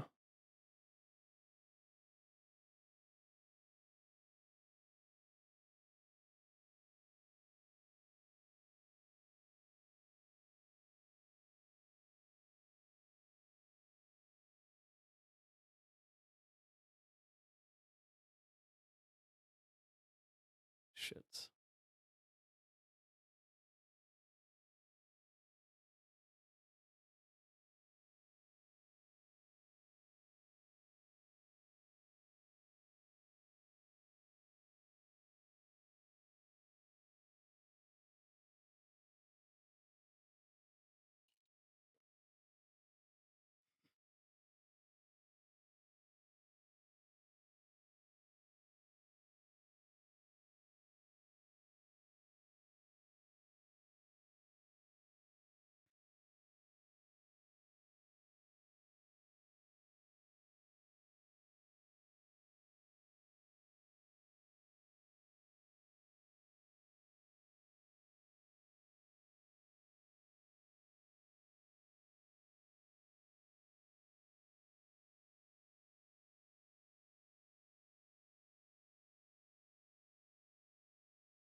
That's good enough covering.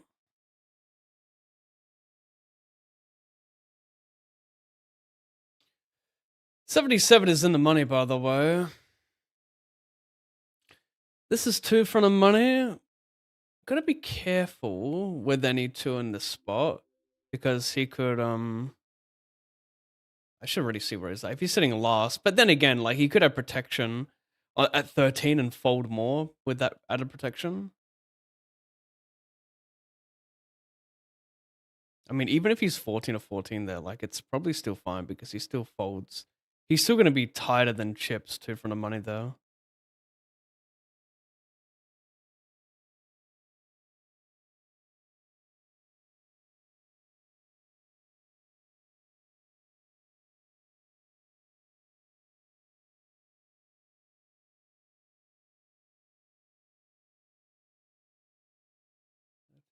Four, four, eight.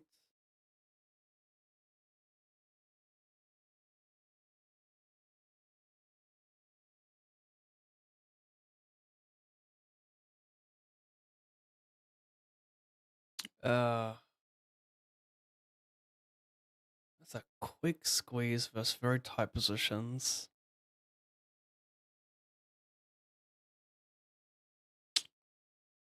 In theory, it's probably always a jam, but I mean, in practice, are people really going to find enough of the squeeze folds here that quickly? Yeah.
Uh.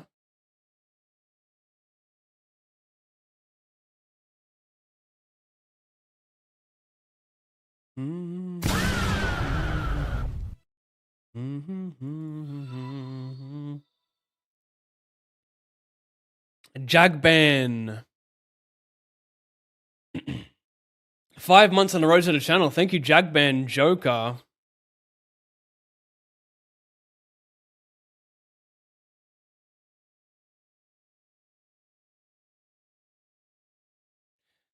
Don't you worry.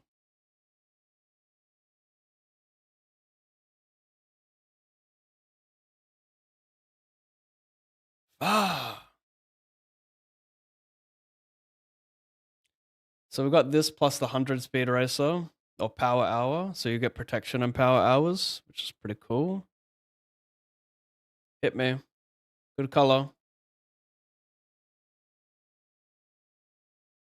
This is stone bubble, right? Is it pay 13 on? I don't even have it, by the way. Not really. The multi-barrel hand. It's just min raise here. Don't need to size up. Everyone, it's not too much flooding going on. These guys are short, so yeah. Anyway, how many get paid here? It's 12, and how many remain? 14. So there is protection at 14 here. It was a pretty small field, though, wasn't it? I thought the field needed to be large to get protection at 14.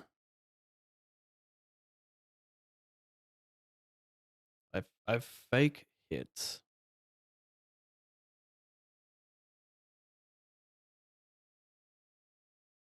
Yeah, it could be a check.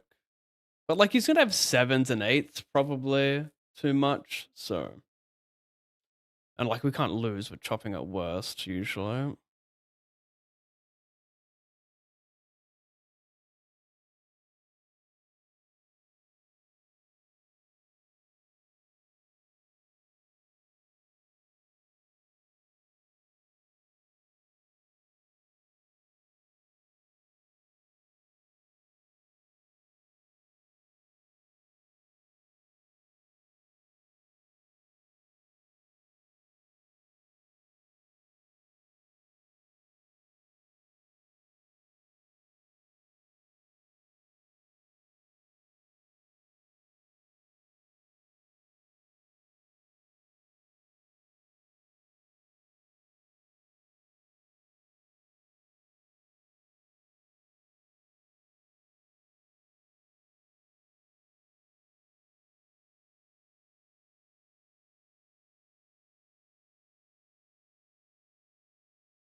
Two for money, no thank you.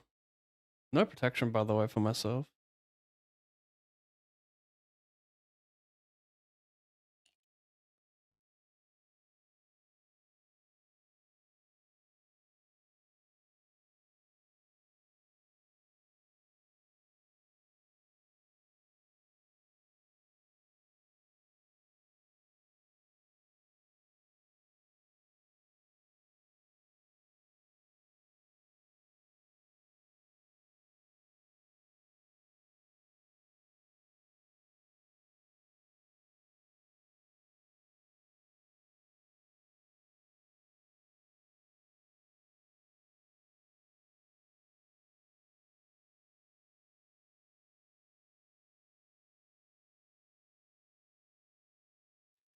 Raise BBB, see if it small works out. Jeez, I think small bet here, like, kind of misses a lot, so we can get caught by worse still.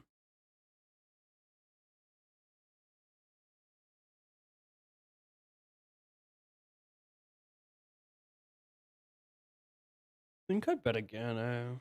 Not too bad. Yeah, I could.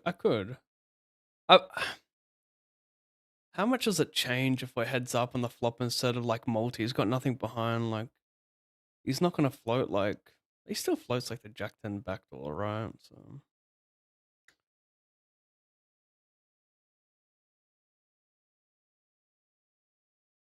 Value bet, I think it's just too strong. He's got other ace size.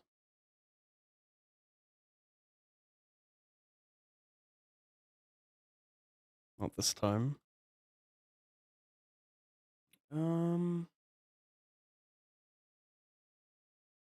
I flat pre, he bets, I call. I then bet the turn. Seems like maybe he just barrels a lot on that. I mean, that's the thing, right? He is going to bet the flop a ton, but it's like I cover him as well, so is he really opening that wide? If his range is tight, then I want to put money in, obviously.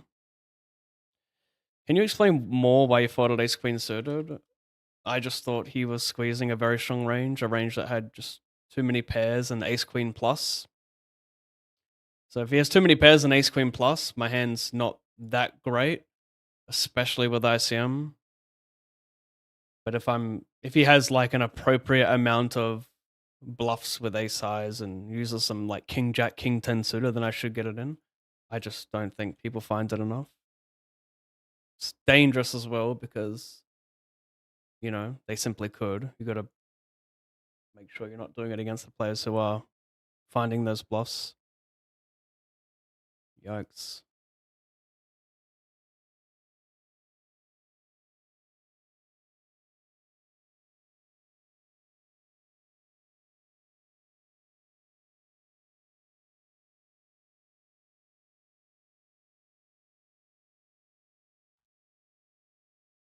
$29.12.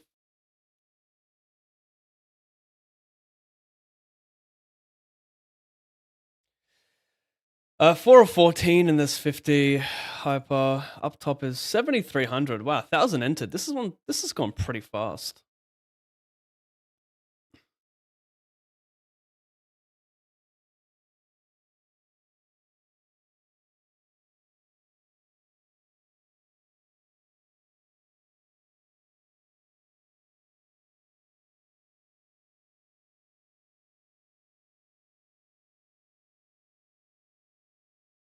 I do not have that many big blinds.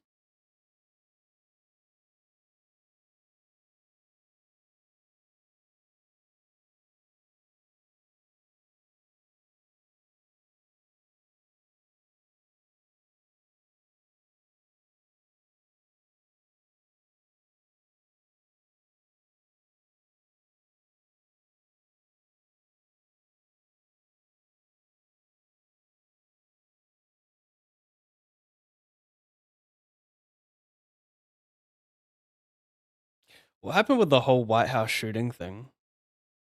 Like, did someone die or were the shots inside the building? Like, did they find anyone? I don't even know. Been seeing some clips though.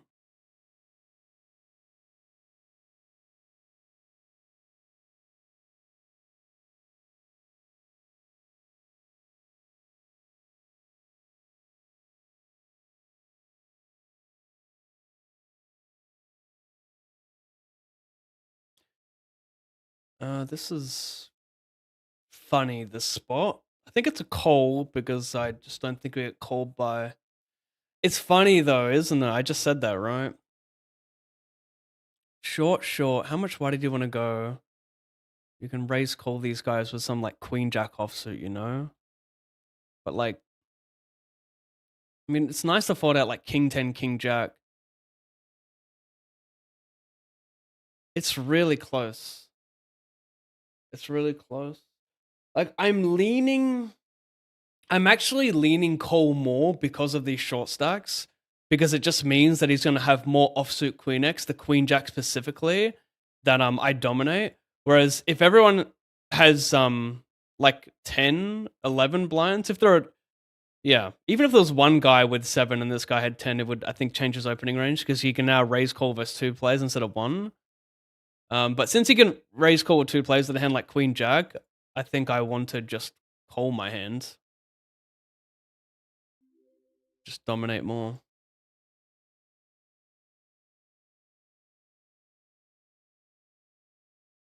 But like, that being, even if like everyone had 15, it's like not a fun jam. It's hard to get called by worse. So like maybe like this definitely makes me want to jam more when they're too short. Like my range as a whole will want to jam more, but I'm not sure if my hand does.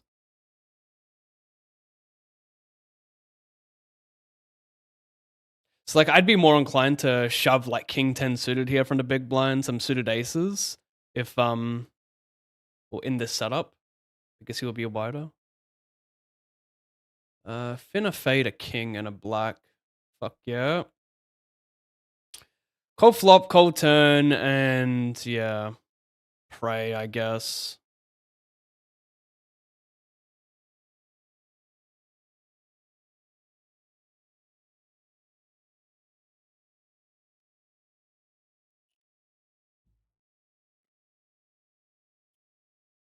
It's the milkiest of milks, isn't it?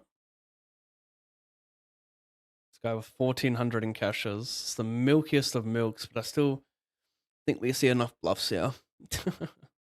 Oopsie. He prayed for the call, he gets the call. It was a real milkage, wasn't it?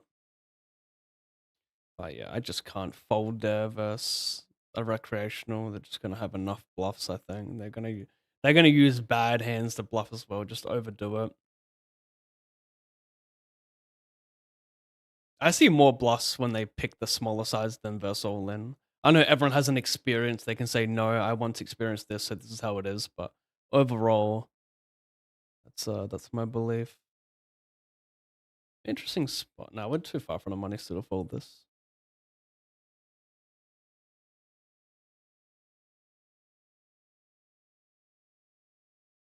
$12.50 over here calling. We got that as well.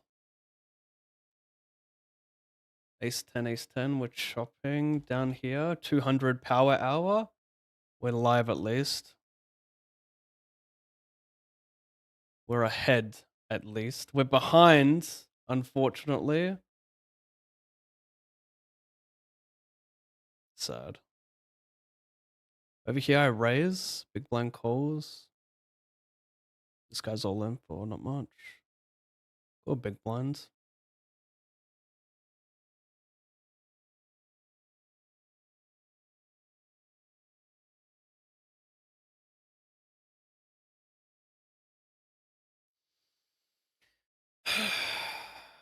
Get your I mean, one more double after this and we're fucking cruising. Save $200.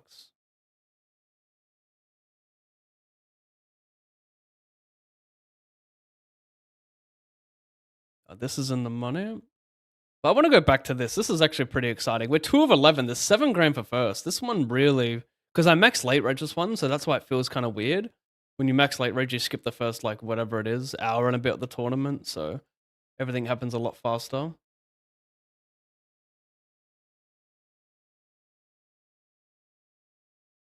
So we're all in over here. Over here, we're calling the jam. Unfortunately, both the blinds flick it in. I need a... Oh, wow, an ace is enough. A king is enough. A 4 is enough. What? No way, bro. We're going to be above starting. This needs to be a 6 or an 8. Such a scam. You can all fuck yourself. Over here, you two can fuck yourself, mate. Fucking piglet. This is interesting. I guess I can go 9. You're overdoing it though, because he's wide anyway.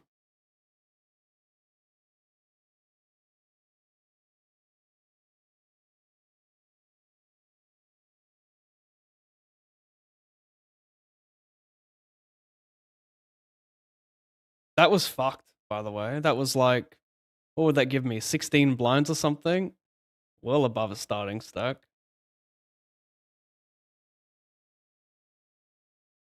So this is a final table, so we get the break. We got the rollback as well. I'm sitting, there's 1, 2, 3 players ahead of me, so I'm 4th.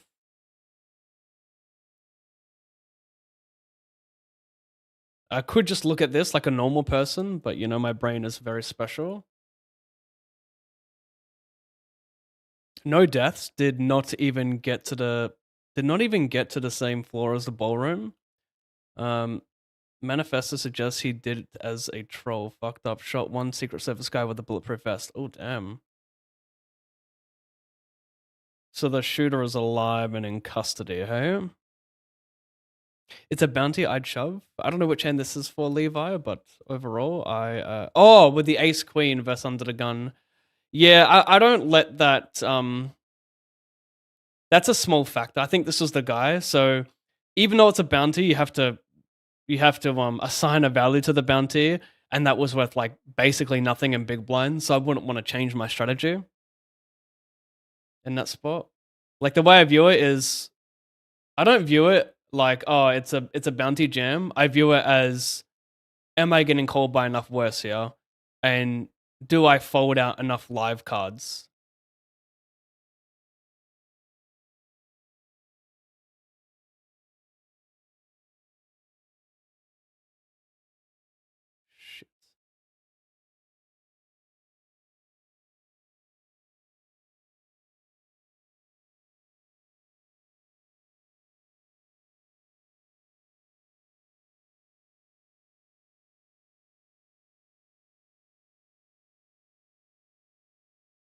Welcome to playing this like a fuckhead.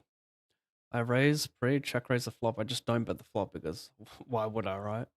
Why would I do something so normal? Okay, I'm out of that one. Seems like a board that's easy to barrel a ton in position. So I thought, don't need to raise too big with how short the stacks are. Min raise is good enough.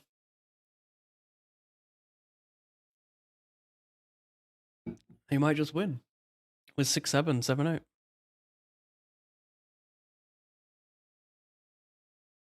Like, I'm not gonna go for the bet check, the raise check bet spew with nothing because he checks the turn. We're just gonna accept that the flop raise is probably okay, and when they continue, it's just gonna be a give up.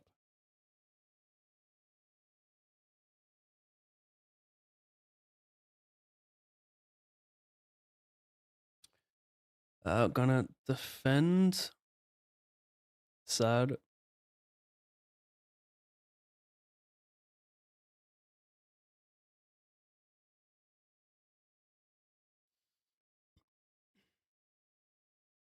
So limp pot.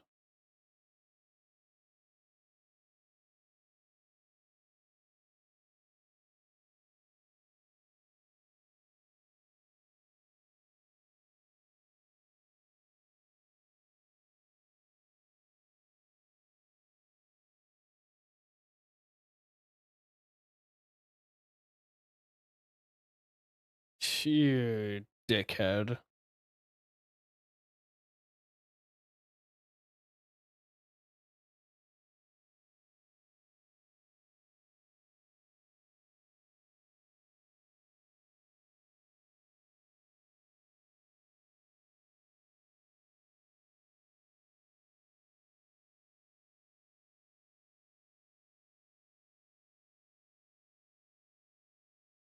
$200 power hour. Round 2.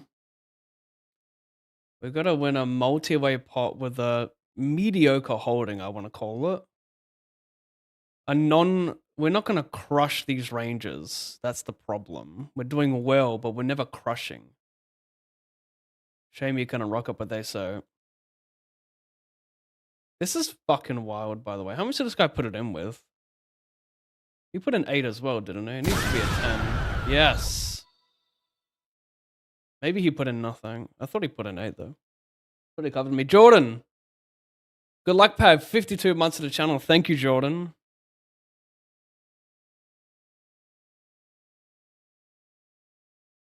Wow, still bountyless. Here we go. Try and spin this shit.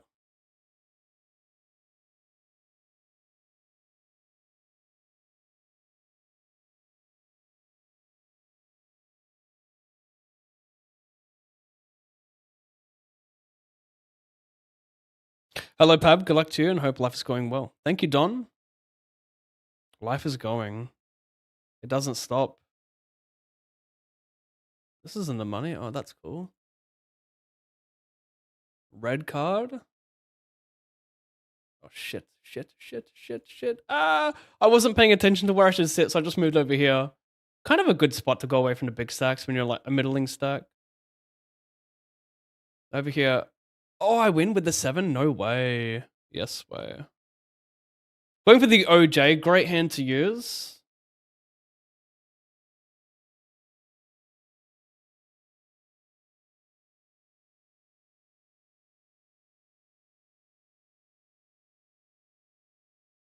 This isn't the money. This is Omega 25 power.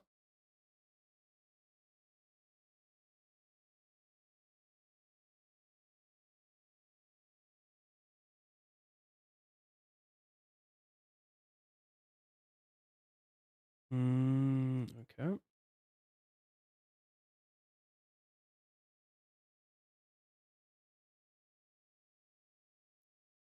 Maybe I'm a mega silly. It's good. Queen 9 suited. This also looks good. Lines up in 10 seconds. Let's see where I landed. Ouch. Well, we get the break and we're getting another break right now. Yeah, so Yeah, my seat's whatever. I've got a big stack to my left. It's close to me though. And where are the other big? What's this guy?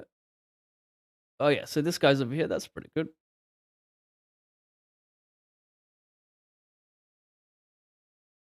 Over here, I'm sitting third. 73 to first.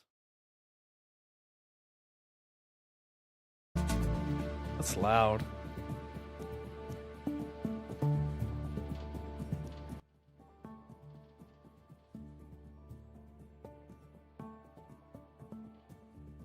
Two Street Andy, is that my name?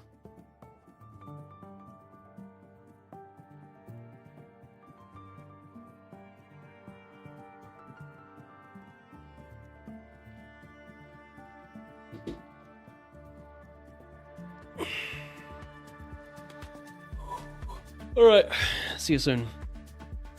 Currently 12th of 73 in the money $11 tourney. Nice, nice, hectic. Good luck.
Okay.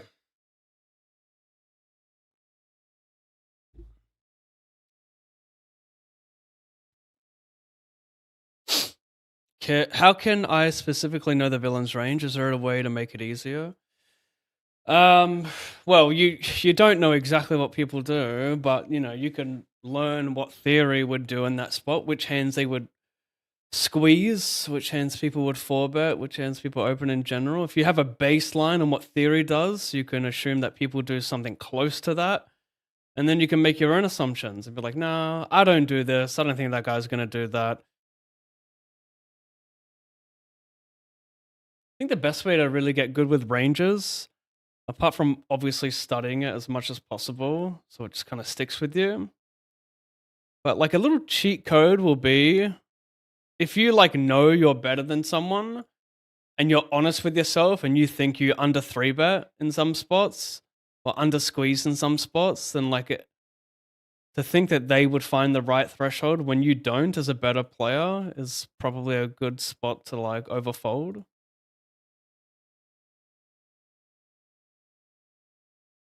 This is interesting. So I that's an annoying river. I flat pre-flop, he bets, I called.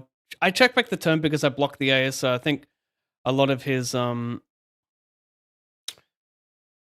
nothing hands are going to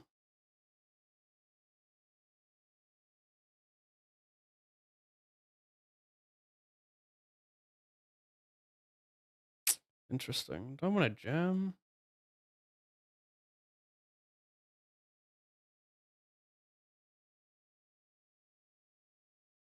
Yeah, this could be trash.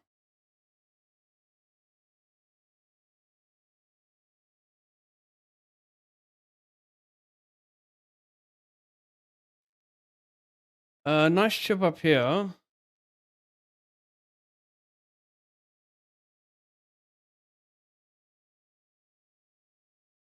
This is annoying. I see bet. Yeah, nice end. I see bet multi. This guy, he went all in for three blinds after I min race. He calls. I just see bet small. I give up.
Don't really want to induce that hand for 10. I think it's too vulnerable at that stack depth to induce. You just want to put it in. You still get called by a worse, of course.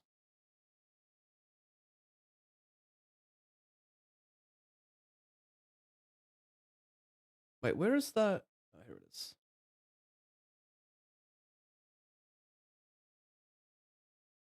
Back over here.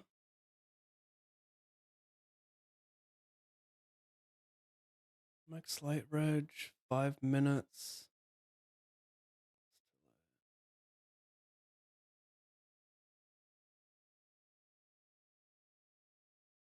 Survive.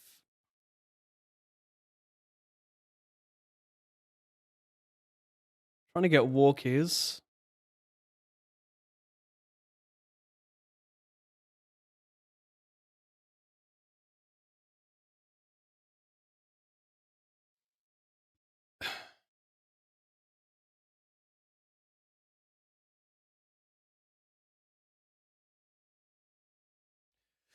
Raise. This guy flats of 7. Some hands you can do it with, like Jack 10, Queen 10 suited, maybe a 10 9 suited. Maybe King 9 suited even.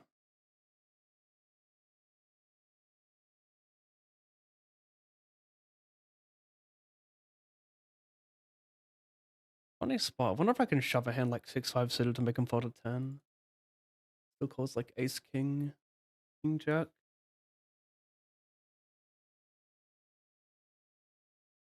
The 200 power hour. No ace or 9 for this guy, unfortunately.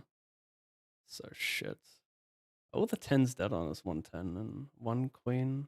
2 queens, sorry. Oh my god, I hit it. Fuck yeah. Absolute fuck yeah. Interesting jam by him because I have like Jack 9 that calls that won't call a jam because his draws dominate me. So I wonder if he makes more money just flooding. Mm.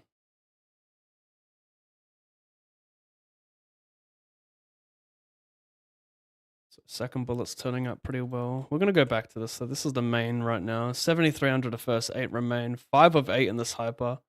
Blinds up in a hand.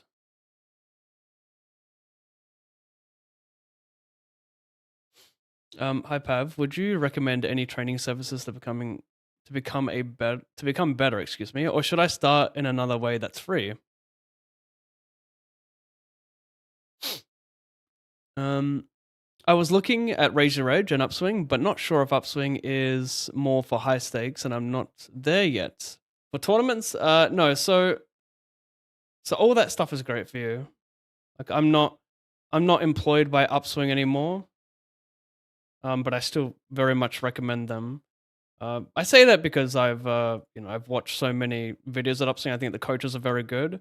But like that being said, like I've been saying this forever, all the well-known training sites, they all offer pretty much the same stuff. Like it's hard for a training site to be so far above every other. Like when you look at Raise Your Edge, Run It Once, Upswing, GTO Lab, whatever else there is, I'm going blank. But like they all have the tools to make you, they all offer the same stuff. There's never going to be like they're not going to have infinite more coaches. Like at that price range, right? Like usually the price range is somewhere between $50 and $150 a month for these training sites. Most are like $100 a month now. But yeah, Upswing certainly isn't catered for high stakes players. That's not how it works. Sites would make not enough money if they were only catered to high stakes players. It's catered to all players, right? Beginning, intermediate, experience, whatever. So yeah, you will learn a lot from Upswing. You will learn a lot from Raise Your Edge and all the other sites. What you got to do is just look at the price range, look at what they have to offer. Like most sites have like a fucking what is it called? Like a bot you can talk to or like figure out what they have on offer. And if they don't, you can always email and ask, like what do I get if I pay this? Like what exactly am I getting? Like what amount of content if it doesn't already provide that? But typically like all training sites will upload 1 or 2 videos every week. And then of course they have their gallery of videos that they've accumulated across, whatever years they've been active for. So you have all that content plus new content. And then of course, outside of that, you can purchase courses. But if you're at the start, I'd avoid courses for now and just stick to like a basic monthly fee and learn a lot from the videos they provide. The cool thing about Upswing is the site's changed a little bit. It's a little more user friendly now. Like everything's categorized quite well. So if you're a new player, you can start from the beginning and like they'll give you all the pre-flop charts and yeah, it's very well structured in my opinion. But I say that because, I've spent so much time on the site, so I think it's well done. Like every other site could also be very well displayed.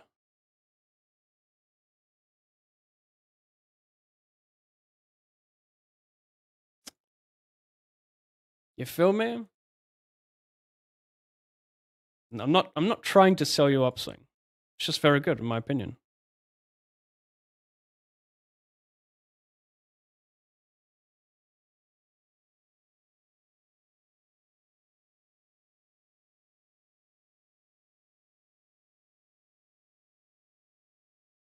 Plus, they got a new tournament coach. A Barone, if you watch his Twitch channel, long-term printer, over $1 million in profit. Like, that's the type of dude you want to learn from.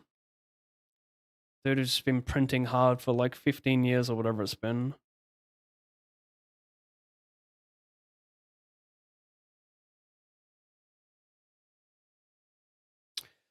All right, another chance here.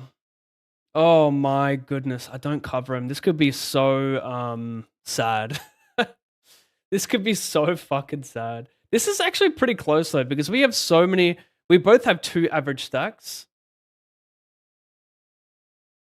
So this could be very, very, like, I would fold 7s here. 8s, meh, 9s definitely not. Oh my lord. Let it be the truth and only the truth, so help me God. Okay, lock up a side for all of it. The fake all of it.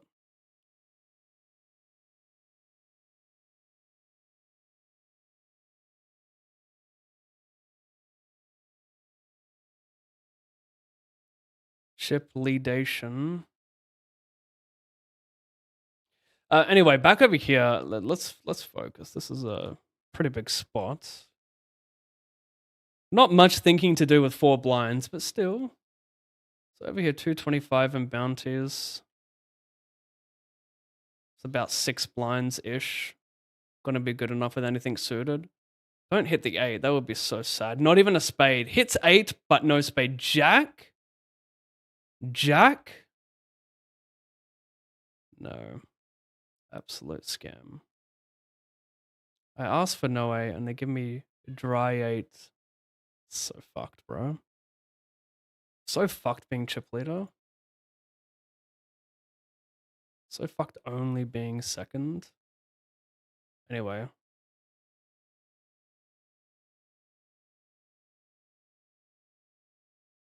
Sevens and lucky 7s. It's a sign. 2 from the money.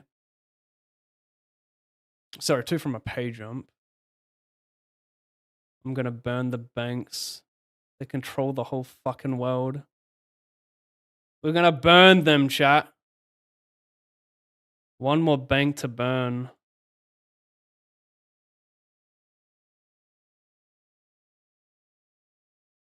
I know this because the internet told me.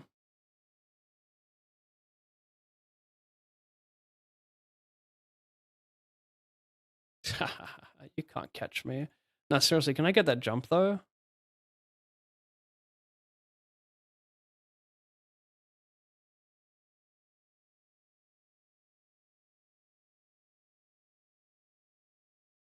Can I get that jump though? Oh my god, I can. It's the lucky 7s. They weren't lying about the title of this tournament. But how lucky are you? Yeah, I didn't think so. Jack 6 suited. Big blind about to hit me. I mean, I'm not taking it. We're not. But yes, I'm not even forced all in. If the blinds go up, I'm close to forced all in, but they're not going to, thankfully. All we have to do is double up once and we're basically equal third.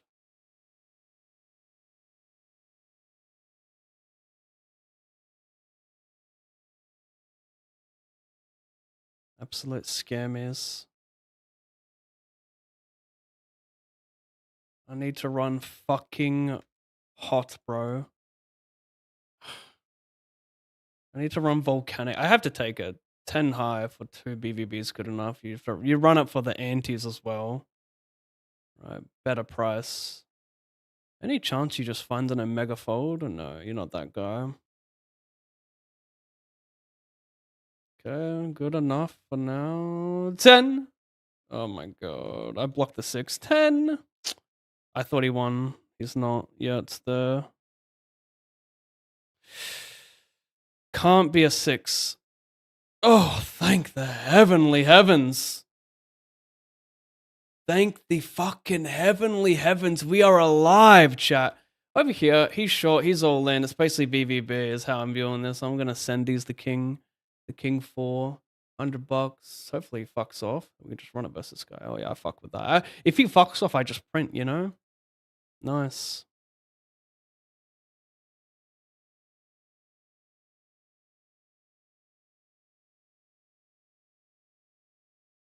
Hit a 3, that's so fucking whack.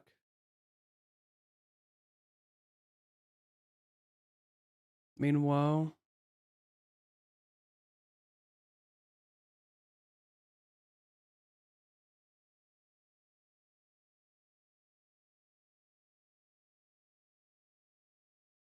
thank you very much, sir. Hope you enjoy and win. Thank you. Look, if you want to get better at ranges as well, like again, all the training sites are good. GTO Wizard is good. They have all the ranges, of course. Yeah, bit pricey, but worth it. And Preflop Academy, which I haven't used in a while because I just got so many subscriptions to other shit. But I think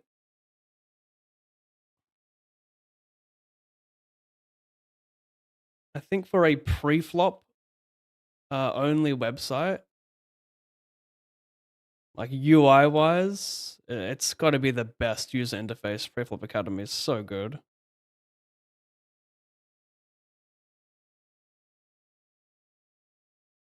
Getting that through is sickly.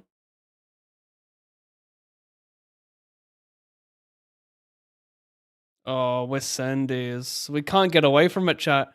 It's kind of exciting in a way. If it went jam, we would get away. Good luck. That's so fucked though. Like, I don't know if you should be getting that. Jack. Fuck it. Just Jack. Fuck it. Look, I'm not trying to be that guy. Honestly, just chop it up. Jack. Fuck it. Queen. I lied. 7. I lied. Fuck off, you piglet cunt. Useless waste of fucking... I don't know, mate. You're in the cutoff for 4 or some shit. What's going on? Are you allergic to King Queen?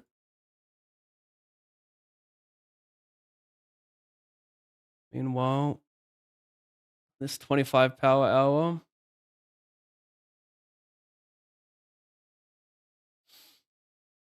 Pay jump at 8. I have to fold here with 5-3 off. 5.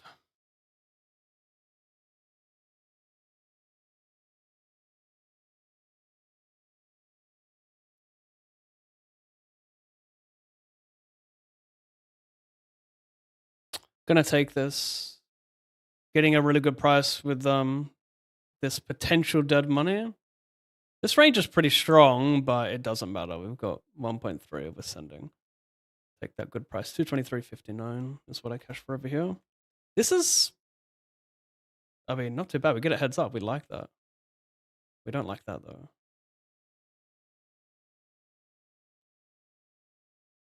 Big trouble. Paint. Nope, we're out of this one. Over here, we just suck out for 8 blinds against aces with kings. Cool. This is very unfucking cool.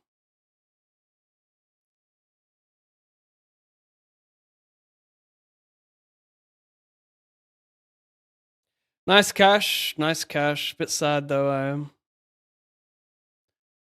am. Over here, obviously.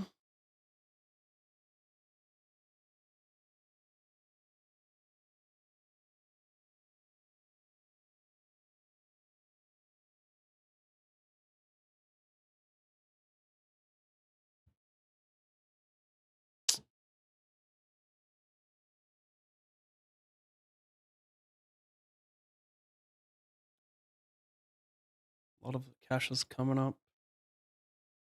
263.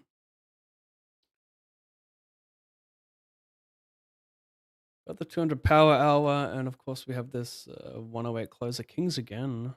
3140 in cashes. 0.41.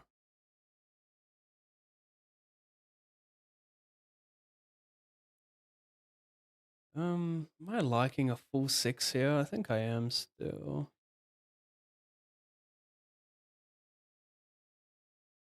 Close. We'll go 5.5.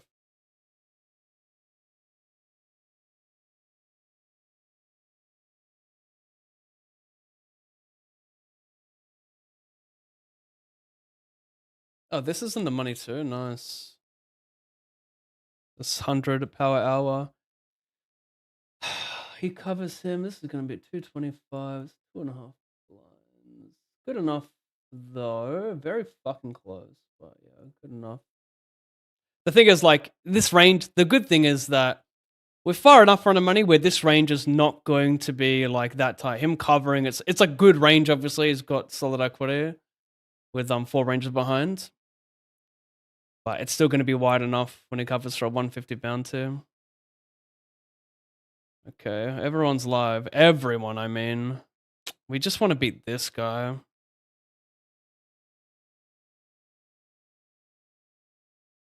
Color? Color? Can you believe it, chat? Or can you believe this? A man slow playing ace. Don't want to 4-bet this one, though. It's kind of close. Because you can't only 4-bet, like, fucking, like, you need to have some 4-bet bluffs, and we're fucking, like, what did our 4-bets look like here? Aces and kings? I don't even think we're using queens that much, so I'm not saying we should, like, only pure call. Like, he's also, like, I'm pretty deep, and there's a big stack in the big blind, so getting all the money and right away is pretty nice. Anyway, not a good board for us. He hits this board, obviously, with this Valorant.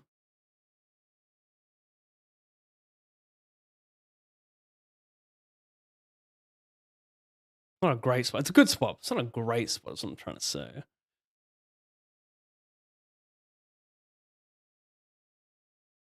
Still rocks up with enough ace king for value, so that's cool.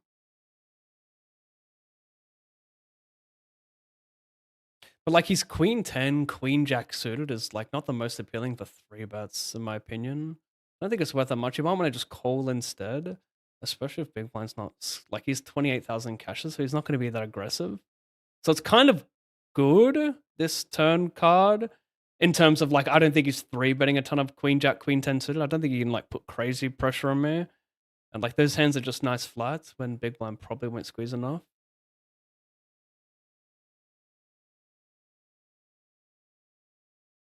He will use jack 10 suited more than those combos, I think. Maybe not, because they're live more versus when they flat. Anyway, should probably still rock up with ace king here. And ace ace still. If he has ace queen, that's very, very sad. Yeah, we're just sending, but I don't need to actually go for all of it. It's not really the play. I think I go like 21, 22 B50. We'll go a clean 50.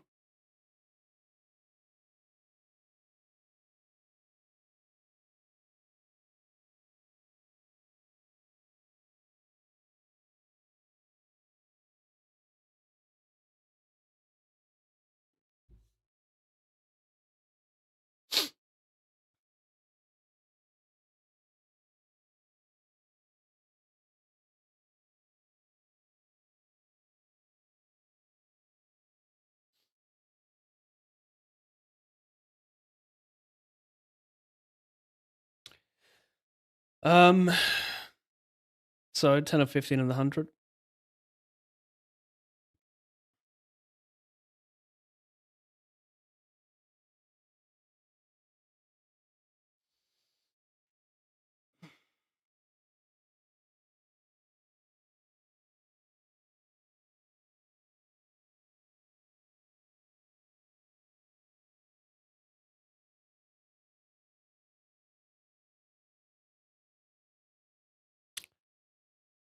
I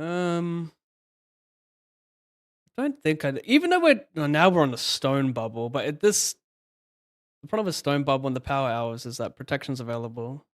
I think these ace rags versus like 15 effective stacks with ICM just prefer min raise. It's just dead when you jam. There are better hands to jam, and people aren't gonna like go super aggressive on you either. I'll raise Cole. How much do I want to size up though with big blind being short? Maybe I just stick with a min raise because shouldn't affect his defending range too much anyway, and this guy's not playing much flat.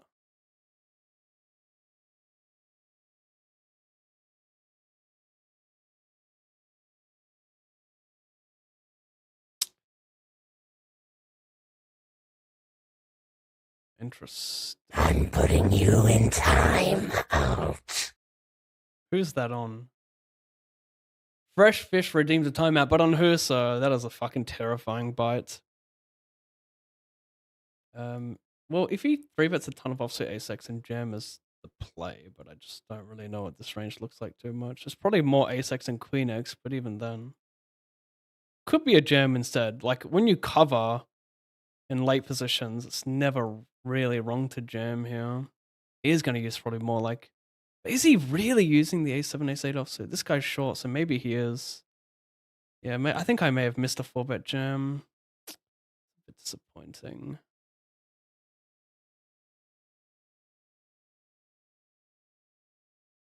Might have to just start bluffing this. He's going to call a lot on the turn because his bluffs have like gut shot, open enders, pairs, ace-9, ace-7, ace-8. That's the annoying part. I'm just going to fold versus delay. It's just his range is still too strong, I think. I should have 4-bet shoved this though, I reckon.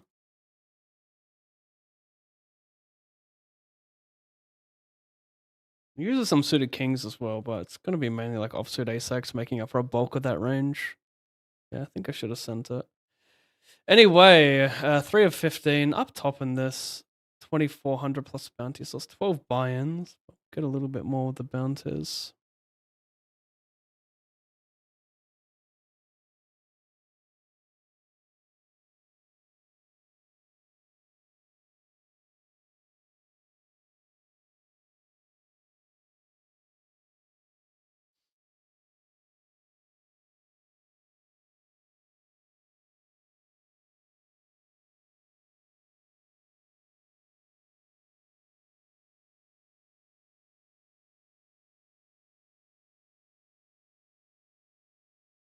Come on. Black.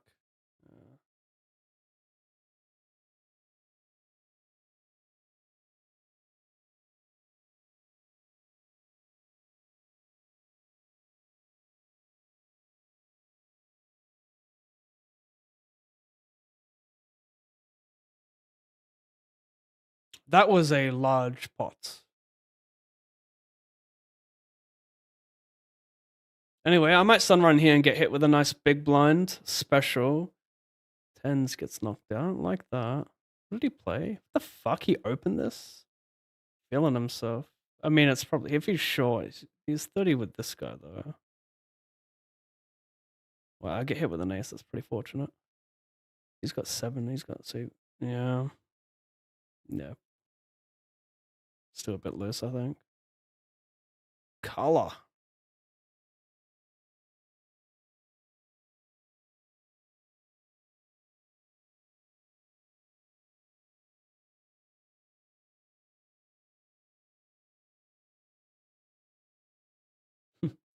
Good luck. Asu!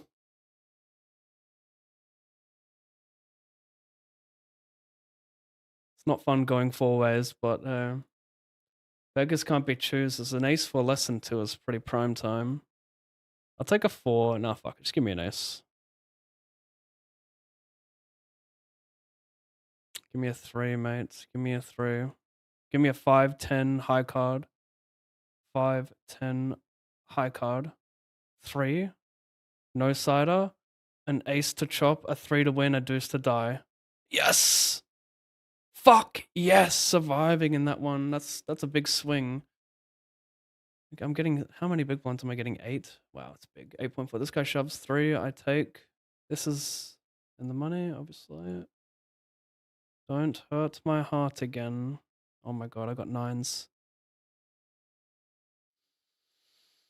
Oh my god, actually fist yourself, you fucking terrorist. Okay, over here, he mins, he gets it in for nada. I'm taking 9s. He calls. Oh my god, I see that hand a lot lately, don't I, chat? What? No, he hit it. He hit it. He fucking hit it, mate. He hit the 2 outer for piles. No, I can't make it through. I get a ladder over this guy, but that's pretty disappointing. Double heartbreak over here. This is fucked.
Pretty good hand. Page jump at 10.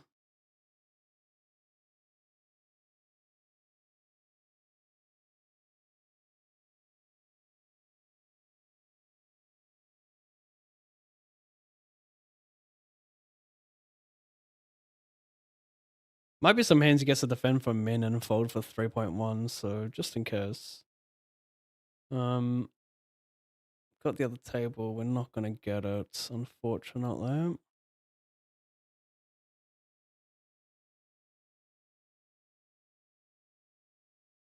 Ace high. Go on. Fuck. 8, ace. An 8's not even good. Ace only. Wow. Damn.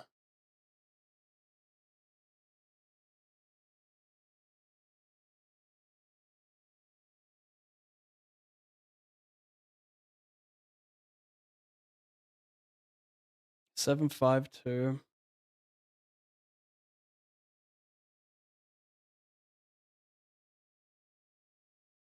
4, 6, 8, 9.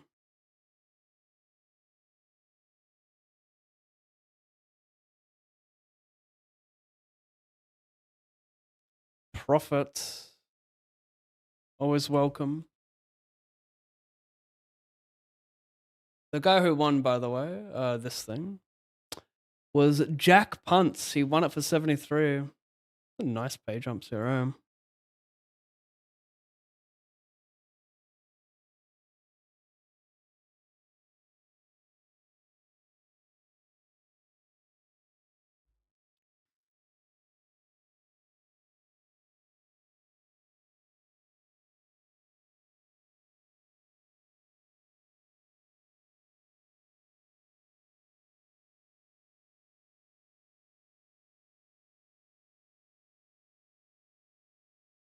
Mm-hmm.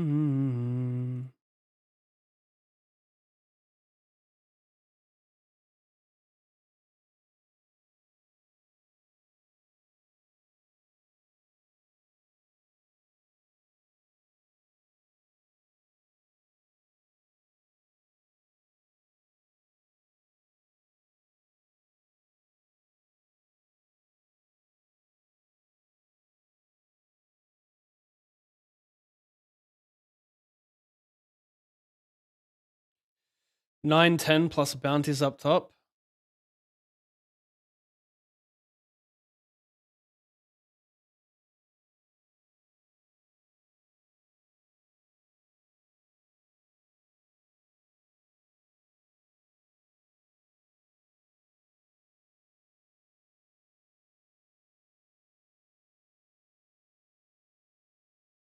Not feeling that song.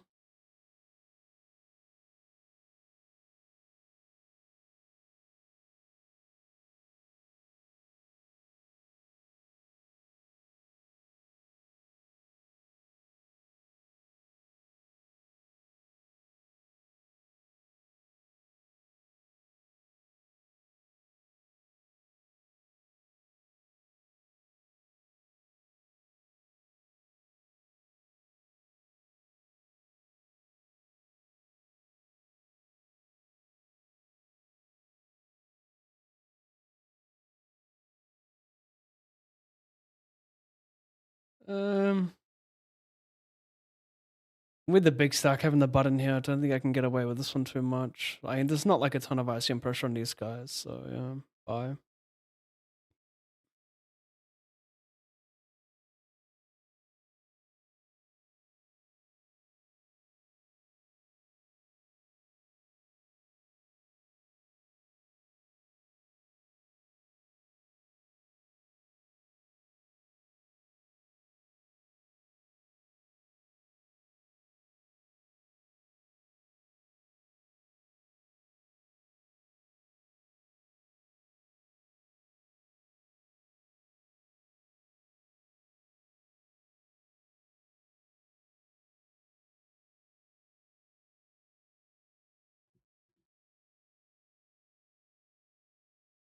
Like I said, gonna be a small session.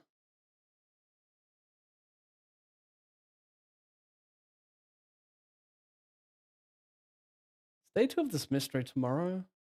Yeah, it is.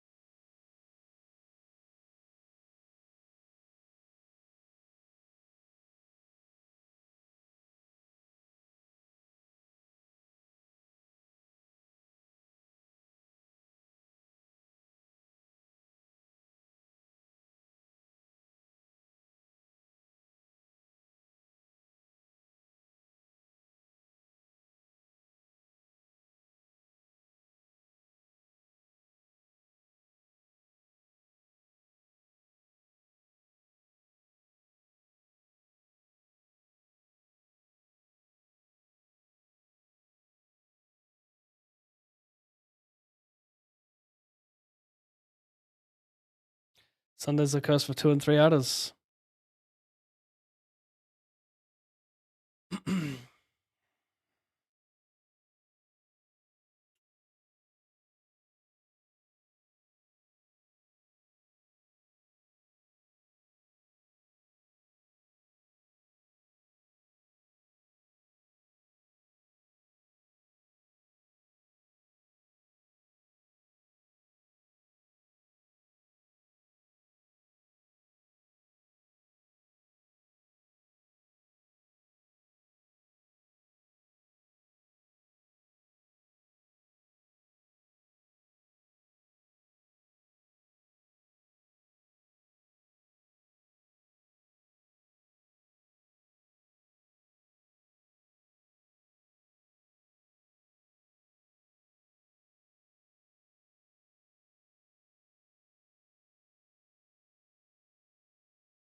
It's a big bet board typically, but I don't know if I want to shovel money in with this one versus the big stack. So it's kind of interesting.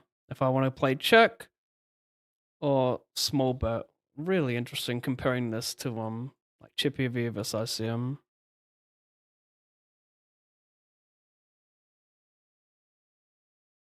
Just go small, I guess, is not too bad.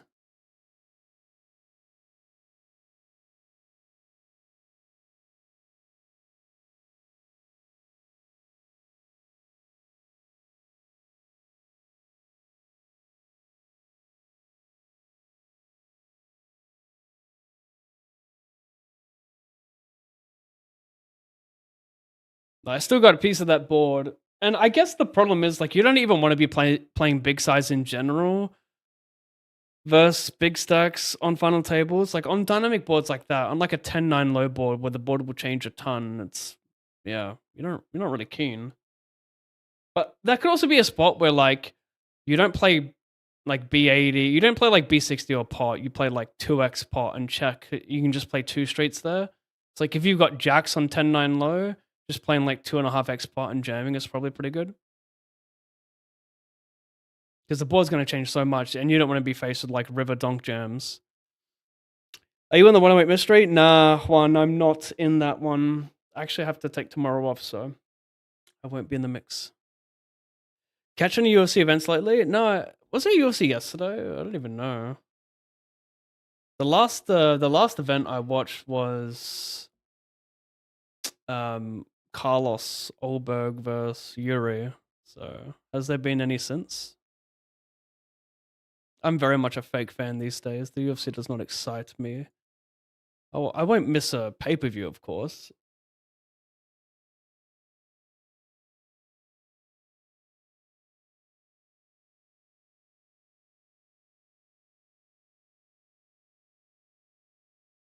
Interesting to see a check, yeah.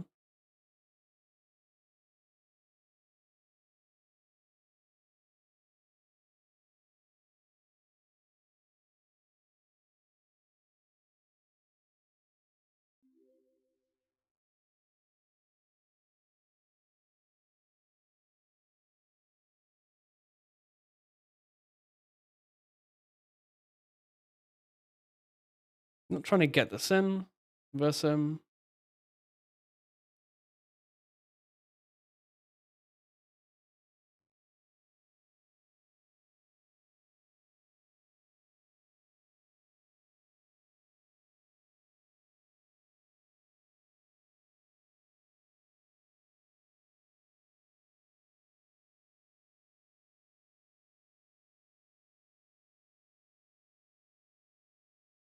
I end up just overfolding the turn way too much. Like it's a miracle card. Even on the 10, he slows down a lot because it hits small blind, 2 pairs, straights.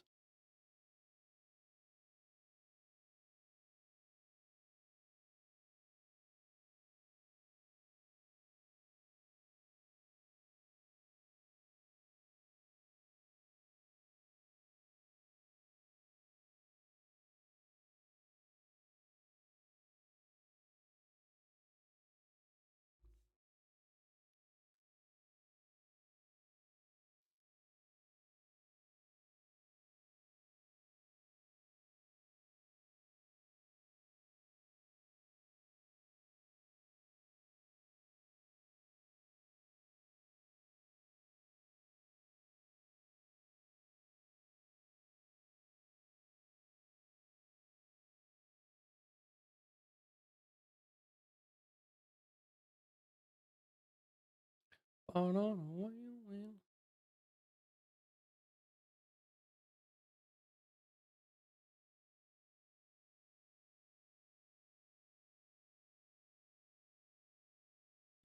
Who's playing today?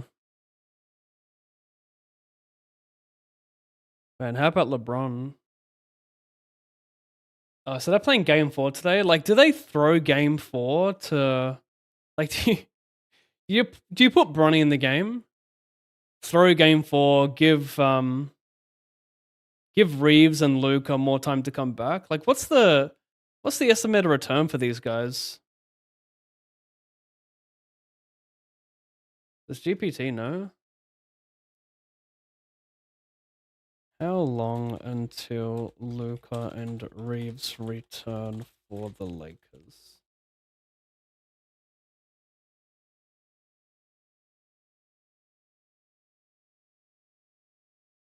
Be a good steal.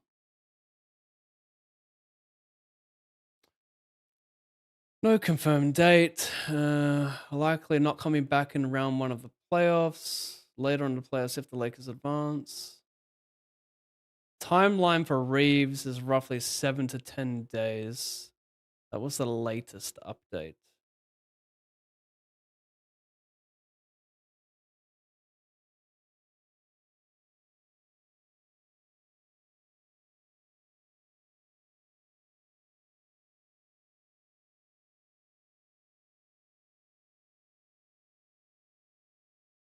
So Luca doesn't have the date, but Reeves is roughly that.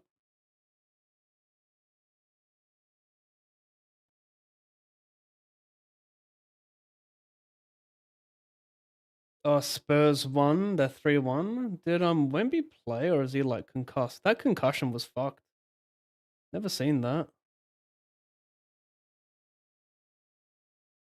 He did play 27 points.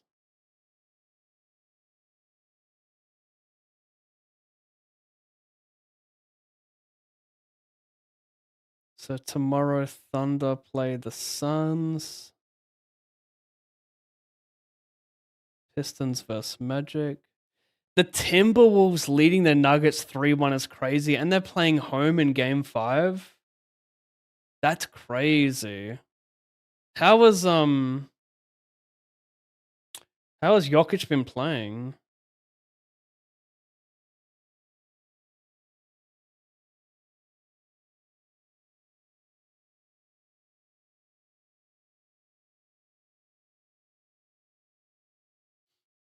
Yeah, no worries, Blanchy.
Just some fight nights, so no pay-per-views.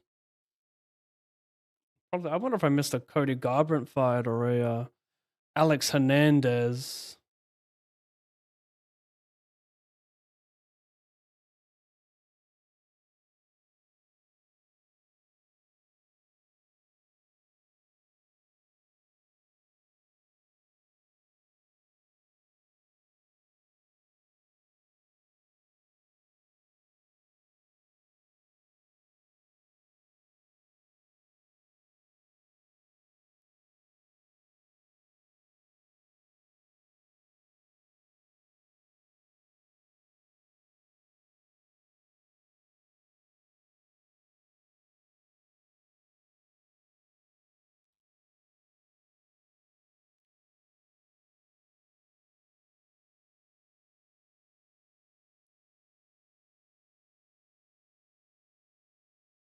Okay, let's pay attention. Ace 5 suited. Under the gun jam. So he calls with King Jack off. The bounty.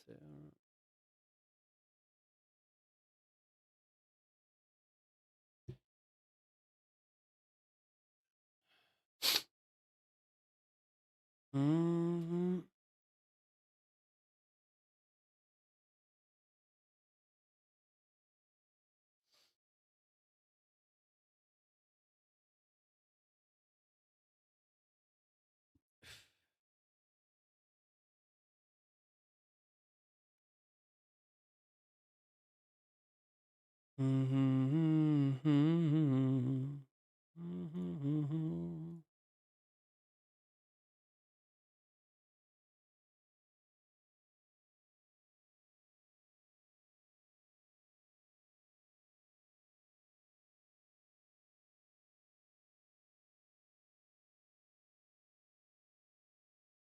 Get a limp.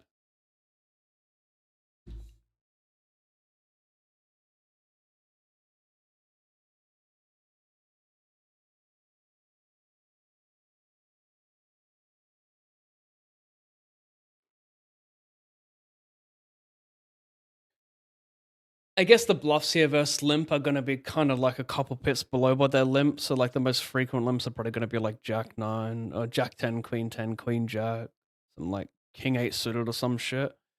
So we'd probably want to use like I think like Jack 7 suited, Jack 8 suited. Those are kind of cool hands to use. It's tricky to find the bluffs here that like are non all in. I think you'd use something like that. Because you don't need to use a hand like this, right? Just as equity. It has like 2 live cards typically versus a limp.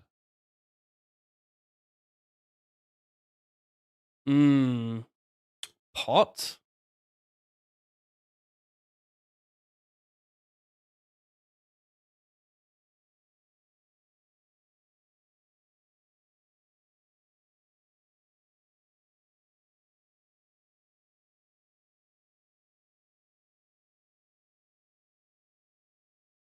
What were my other caches today? Gotta load up my craft. I'll get that in a second. Jaeger.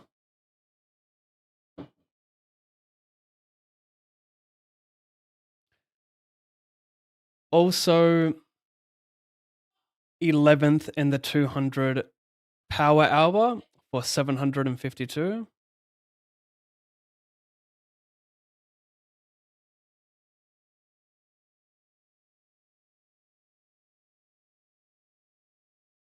And 5th in the $100 power hour for 796.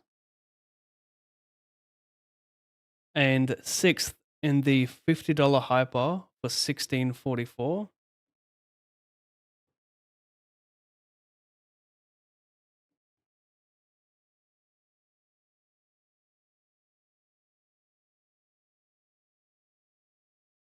And 9th in the $25 power hour for 223.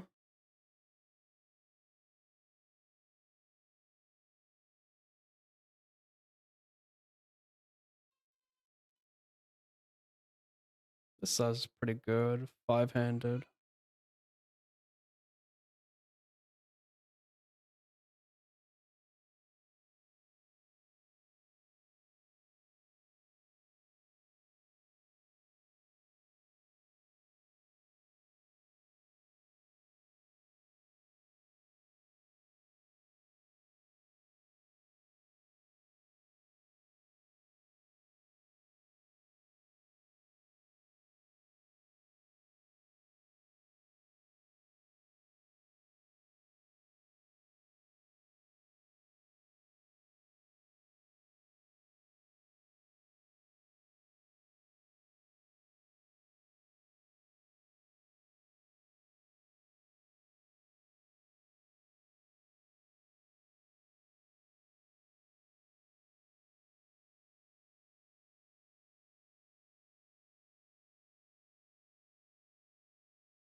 For chip lead.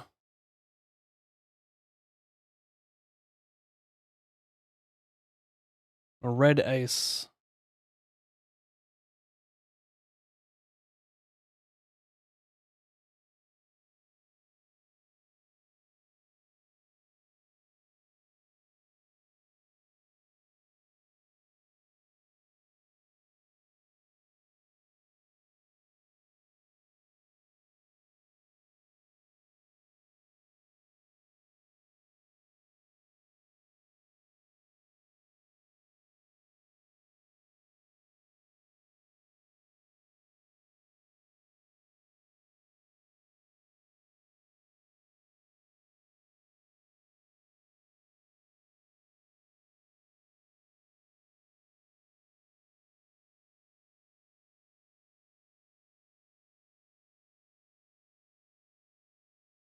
I'm not playing the 108 tomorrow one. I didn't make day 2 and yeah. Got tomorrow off. It's my missus' birthday. So it's actually a good thing that I didn't play. Well, it's a good thing I didn't make day 2.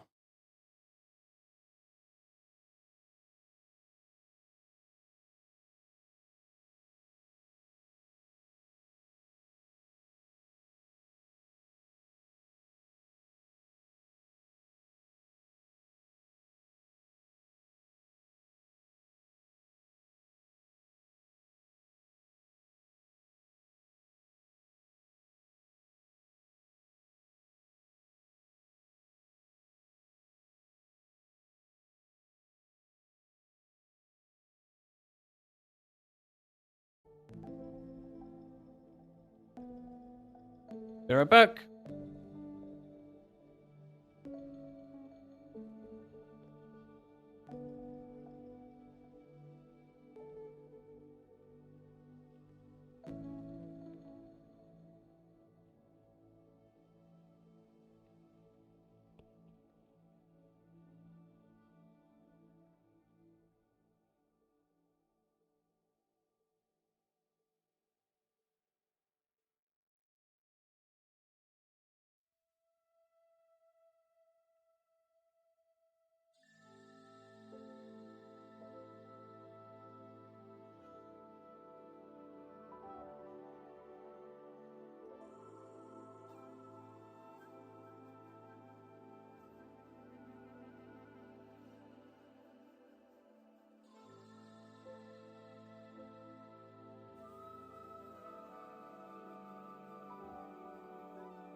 Too big without a diamond. Don't want to raise the flop. The flop is like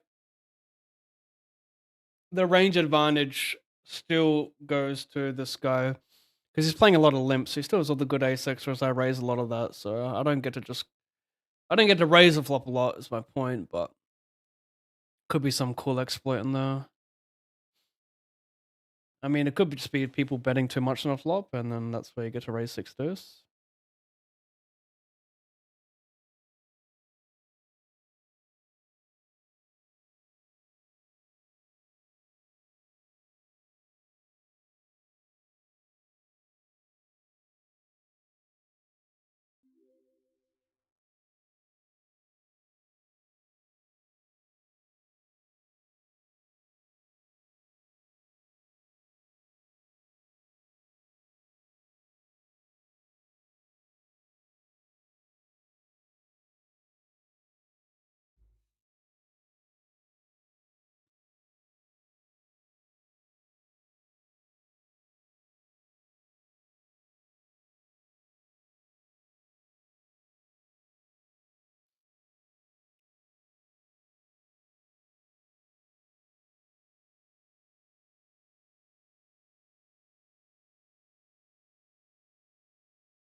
God, a bit small. I still got enough loads here. He still has to call like all these pocket pairs, 7s, 8s, 9s, 10s.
So, no matter what, 1,500 profit, which doesn't include what I currently cashed here, so 200 plus that. It's going to be 2,200 profit today, minimum.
Pretty good ROI today for, like, cashed a ton of the speed races, the power hours. Like, it was a very hyper turbo day.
Boat keeper.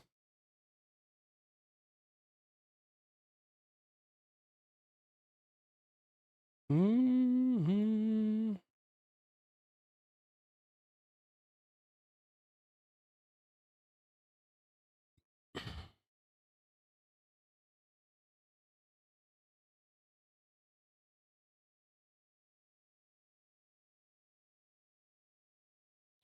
Hit him with, I mean, even 1B, we should make like a ton of his pocket pairs indifferent. You know. I mean, maybe that's that pure call 7-7 because I have like some floats, some backdoor suited shit. Interesting, like if a hand like sevens calls, they're always for that, and then B25 like folds a lot. Probably not.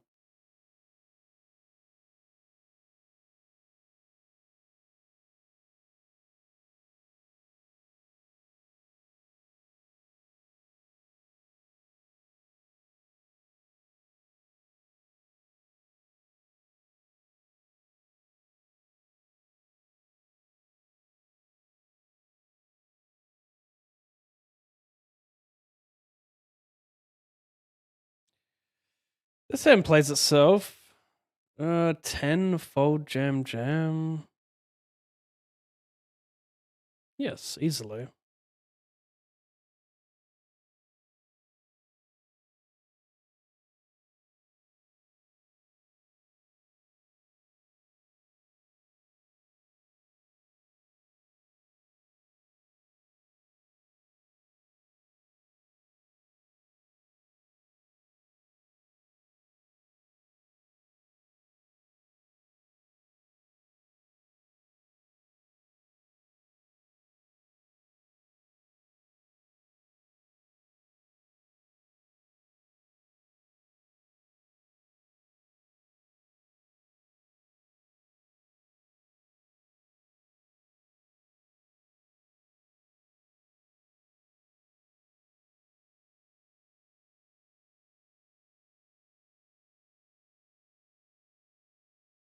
probably good enough. Bounty is a little nice incentive too. I'll fold to one of these guys shoving.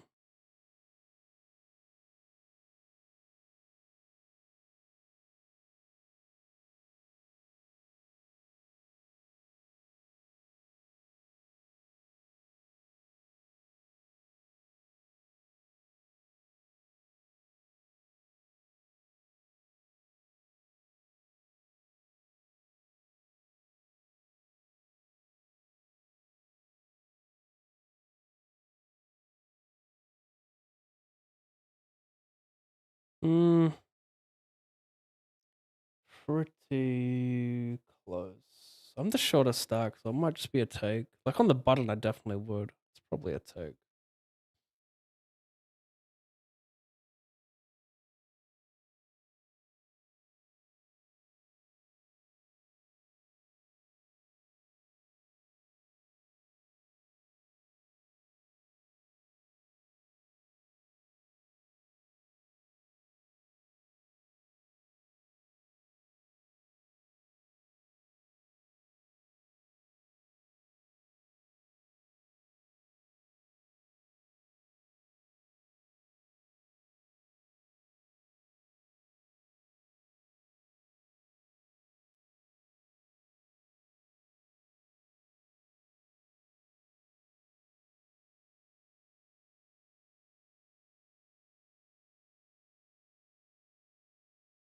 I got all the black cards, as does he. Surely not.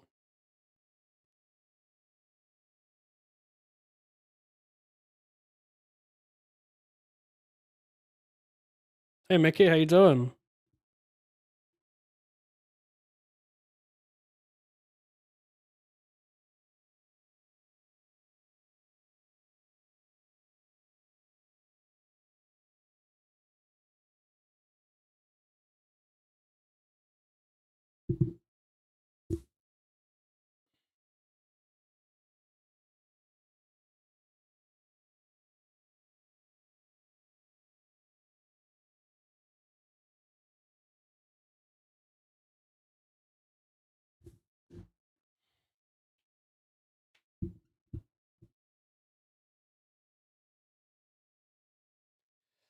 Locked up 456, playing for double that, plus some bounties.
Look at me streaming 3.5 hours, acting like it's been 13.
Just don't want these high-low single Broadway hands. Like King 4 suited is good, but the Jack is just still dominated too much and has to worry about overcards.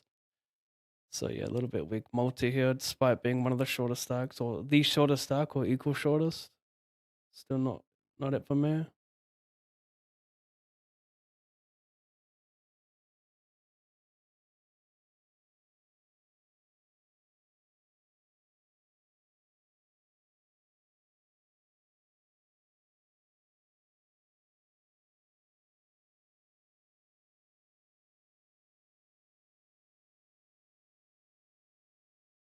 Hmm.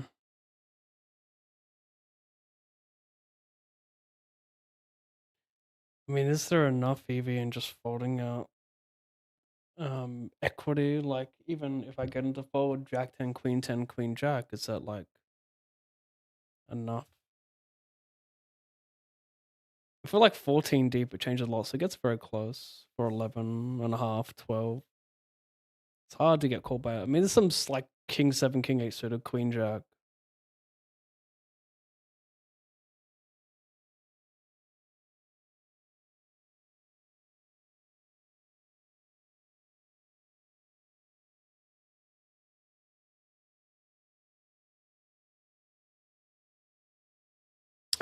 Is Roland Garros coming up next? Like, it is, right?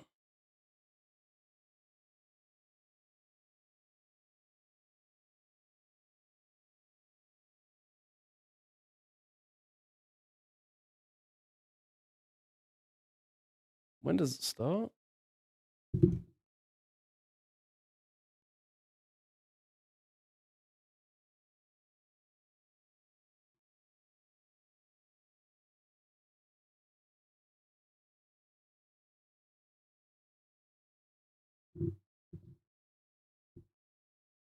There's no draw yet.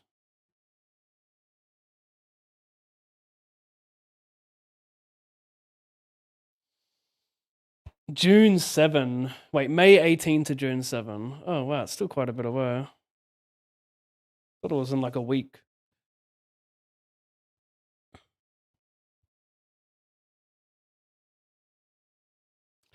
Half time. No, sorry. Wow, Lakers are down by 19 with 5 minutes left in the third. Are they being smart? LeBron with 8 points, and he's actually minus 14 for the team. I guess it's not hard if you're playing like the same 5 and losing.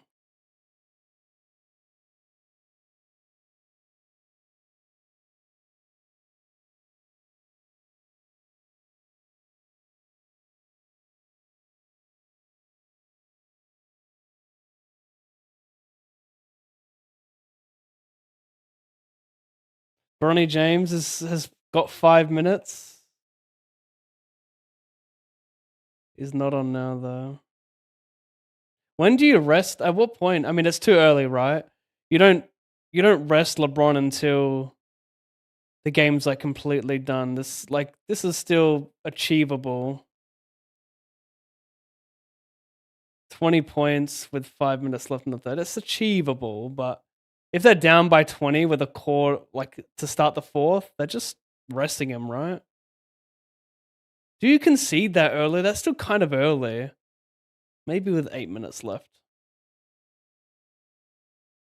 Or maybe you just start conceding now, right? Give your injured players a bit more time.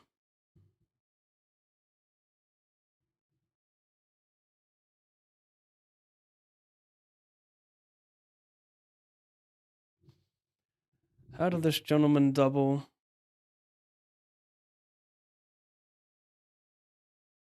King, queen, queen 10, BVB for 30. Big blind calls the raise. Flop goes C bet call. And then check jam. Alright, yeah, okay.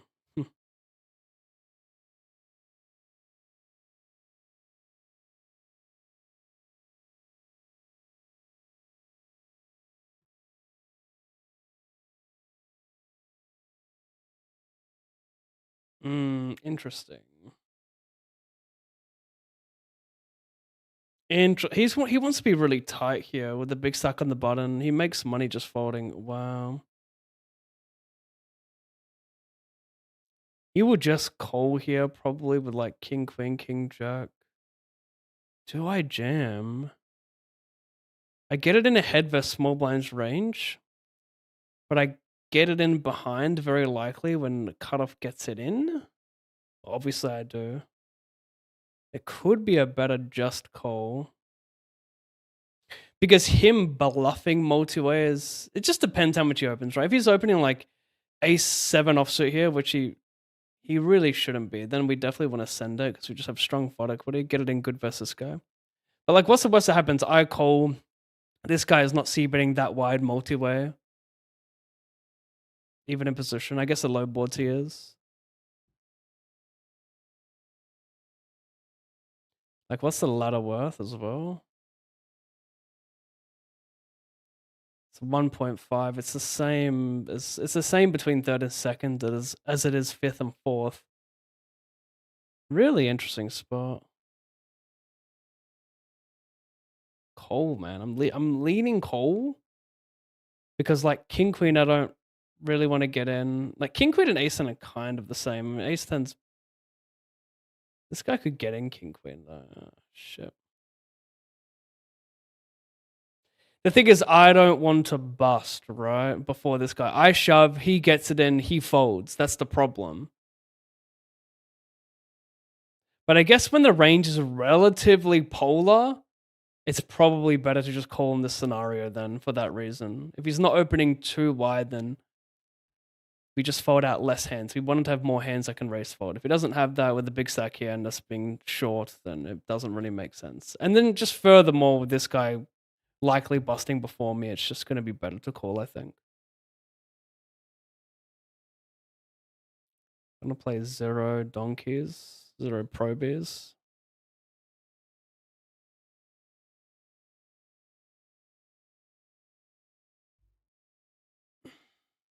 Interesting that he checks the flop. It seems like a good board to just barrel a lot. So it could make him pretty ace-x heavy. But playing check jam in this spot just doesn't make too much sense because although it does make him more ace-x heavy, he could also just have a hand that doesn't want to be wasted with a bet. Like maybe a hand like king jack of clubs prefers delaying on this spot than it does betting.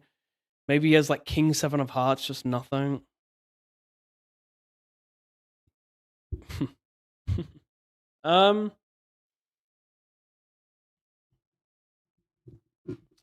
A lot of his diamond combos want to bet the flop, don't they? Like if you're sitting here with queen jack diamond, you're always betting. So you need to specifically have like king queen king jack diamond and then ace king ace queen diamond. Me and the big blind, like obviously I'm not that offsuit heavy when this guy flats a pretty tight range, so it's interesting. Like I'm not going to have king 4 offsuit with a diamond. So I'm going to have suited hands, but very few offsuit hands that have a diamond, except for like king 10 1 diamond. This hand makes sense. That's pretty fucked though. His opens like could just be a fold because he can abuse it so much, but it's probably not close though because our bounties aren't huge. But he still wants to raise call me, so yeah, close one.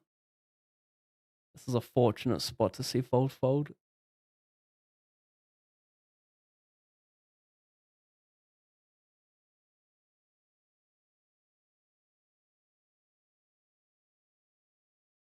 That's a thumbs up.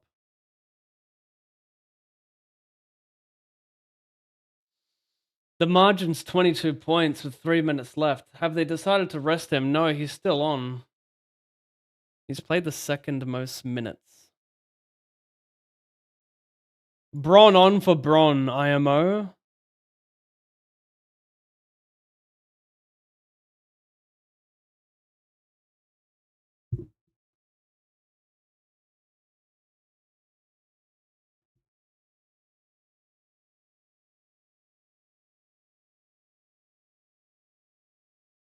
Fuck is that, bro?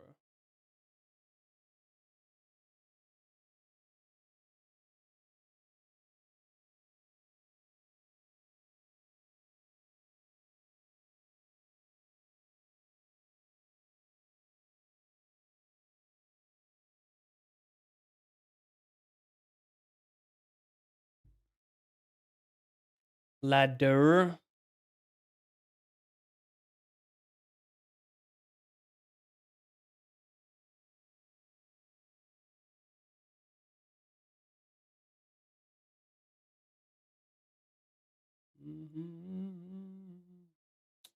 Problem is, like, he'll raise some, like, good ace-x. A lot of aces with gem, of course, but he's got the good ace-x. He's got junky 9x. I still have to float, though, with the backdoor shit. He will share cards with me that dominate me, though, but we're gonna win by betting the turn sometimes when he checks.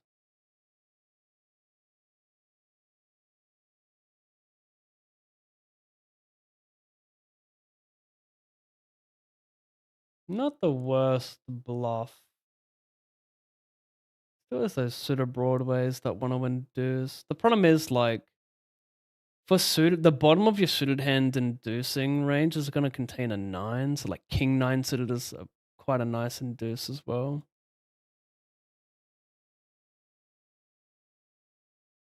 I mean, I'm not going to fold versus jam, but there are parts of my range that, like, if I had ace 9 offsuit, I would. So yeah.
So raise shove, yeah.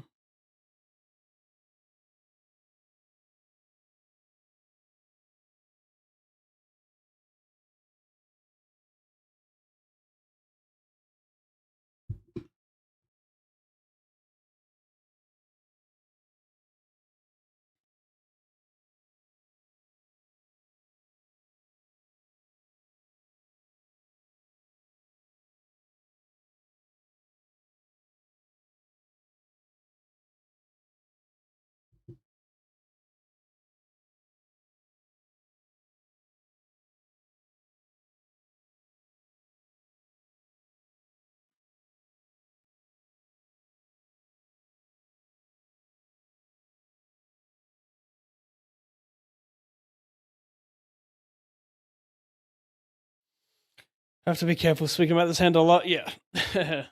Like, if you ever see the hand being broadcasted, it means that the hand didn't exceed 5 minutes, because if it was at like 4 minutes and 50 seconds, I would just kill the stream and you guys, it would cut. You wouldn't even see the hand to begin with.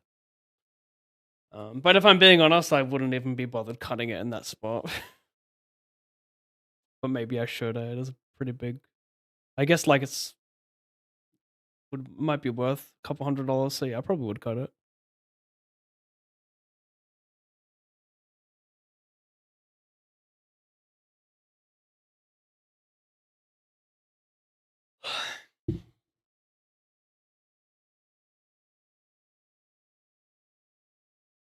Wait, was this raise check raise or limp call check raise?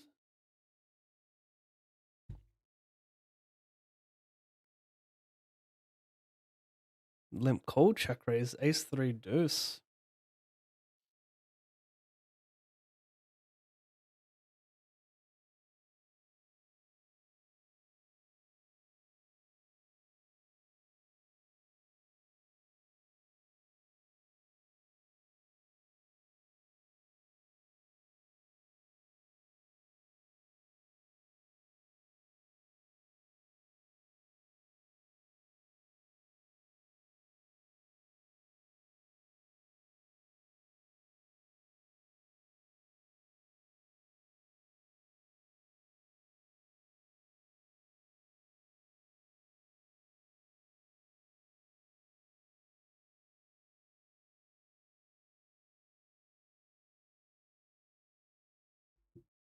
Thoughts behind not check jamming ace on the turn? It's simply because he has an ace or he doesn't. You know? So if he doesn't, what's like he just bet folds and then I lose added EV because I don't give him a chance to bluff the river. I'm not gonna base my decision on what if he has a single diamond hand. I need to make that fold. Like a lot of those single diamond, like he will bluff that river a ton if it bricks out. Like fives is a pretty good hand to bluff the river. So I simply think I make more money calling than I do jamming. You don't really want to check jam on an ace for like not many. I mean, I guess the shorty why you do, but I don't want to check jam versus a polar range on an ace and a flush completer.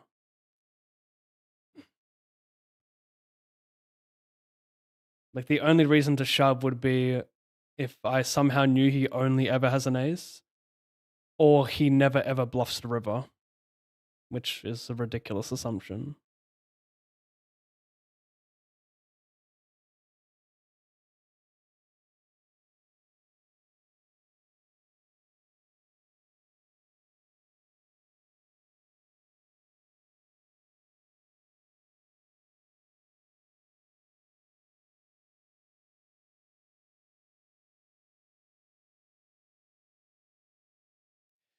Wow. LeBron is 1 of 7 from field goal attempts.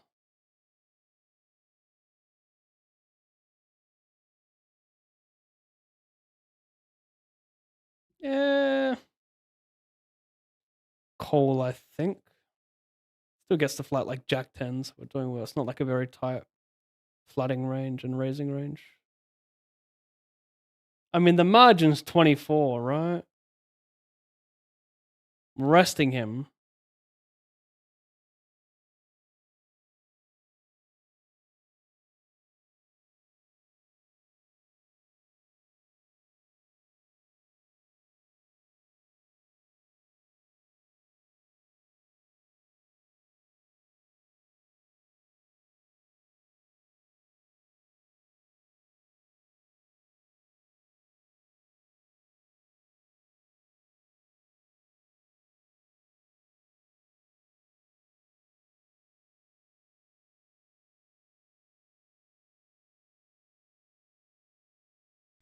We'll do it live. Fuck it.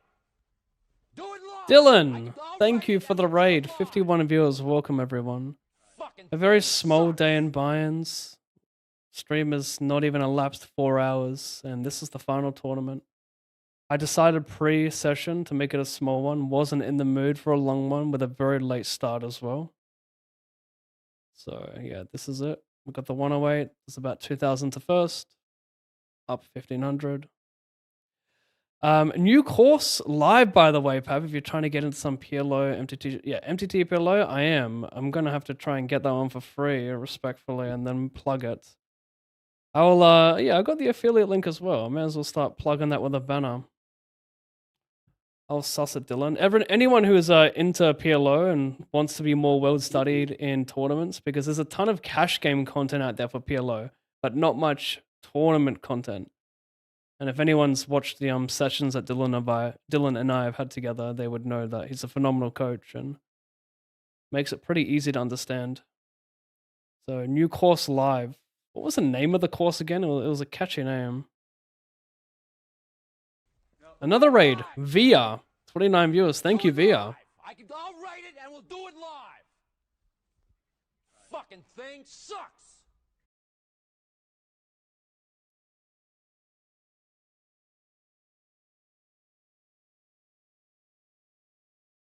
Well, the king is both good and bad. Because I feel like his most frequent delay bet bluffs probably come from some king highs, like king deuce, king 3. But then again, you still have like some queen 10, queen 9 of hearts. Or more so, probably more so 10, 9 of hearts, with queen 9 and queen 10 betting a little bit more. That's a pretty nice check, because a 10 and a 9 is a card I barrel a lot. And you don't love getting it in dead versus jack, you at least want to have an overcard with it. Anyway, you still got, your classic queen 7 suited, queen 6. He's probably opening queen 7-0 as well. I'm just trying to think about how much I want to hold down this river. He could also be delay betting an 8 here a bit.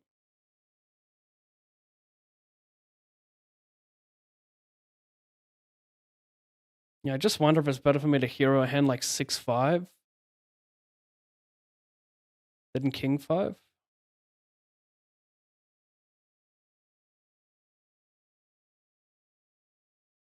Because like he's still gonna have ace 6 and ace king the same amount, right? So it doesn't really block any other.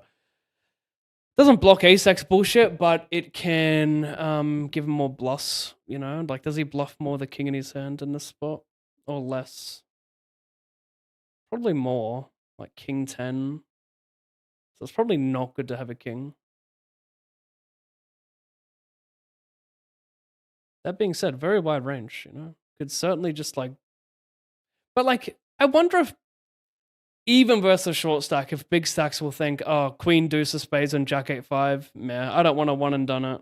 I'll use it as a delay. I feel like they lean to just like betting the flop too much with a big stack, which would make their range on the turn too strong. So for that reason, probably fold. Like it's just human nature to probably stab flops more than you should as a big stack, even against like a shorty defending, where there's like little ICM pressure.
Blind versus blind, yes. Defending, I mean, yeah. Even if he makes us 3x, probably just getting it in. Kind of an interesting spot here, because we have a combo which is pretty well dominated from both ranges. Might want to be more live, but yeah, we're not at the stage we just fold.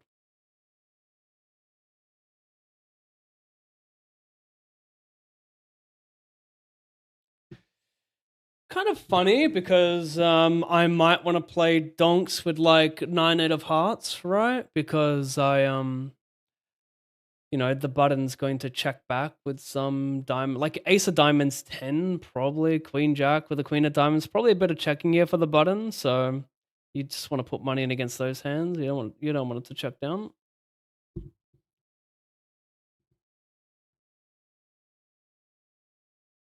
I'll do it, Dylan. Done. Free course, free affiliate money. Crushing PLO tournaments, a classic.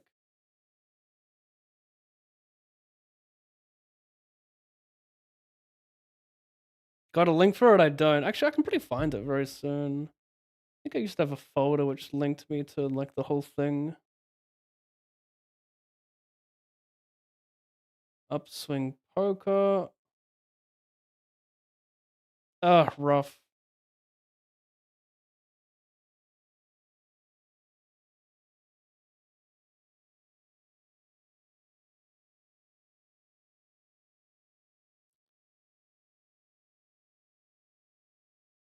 $9.26. 26.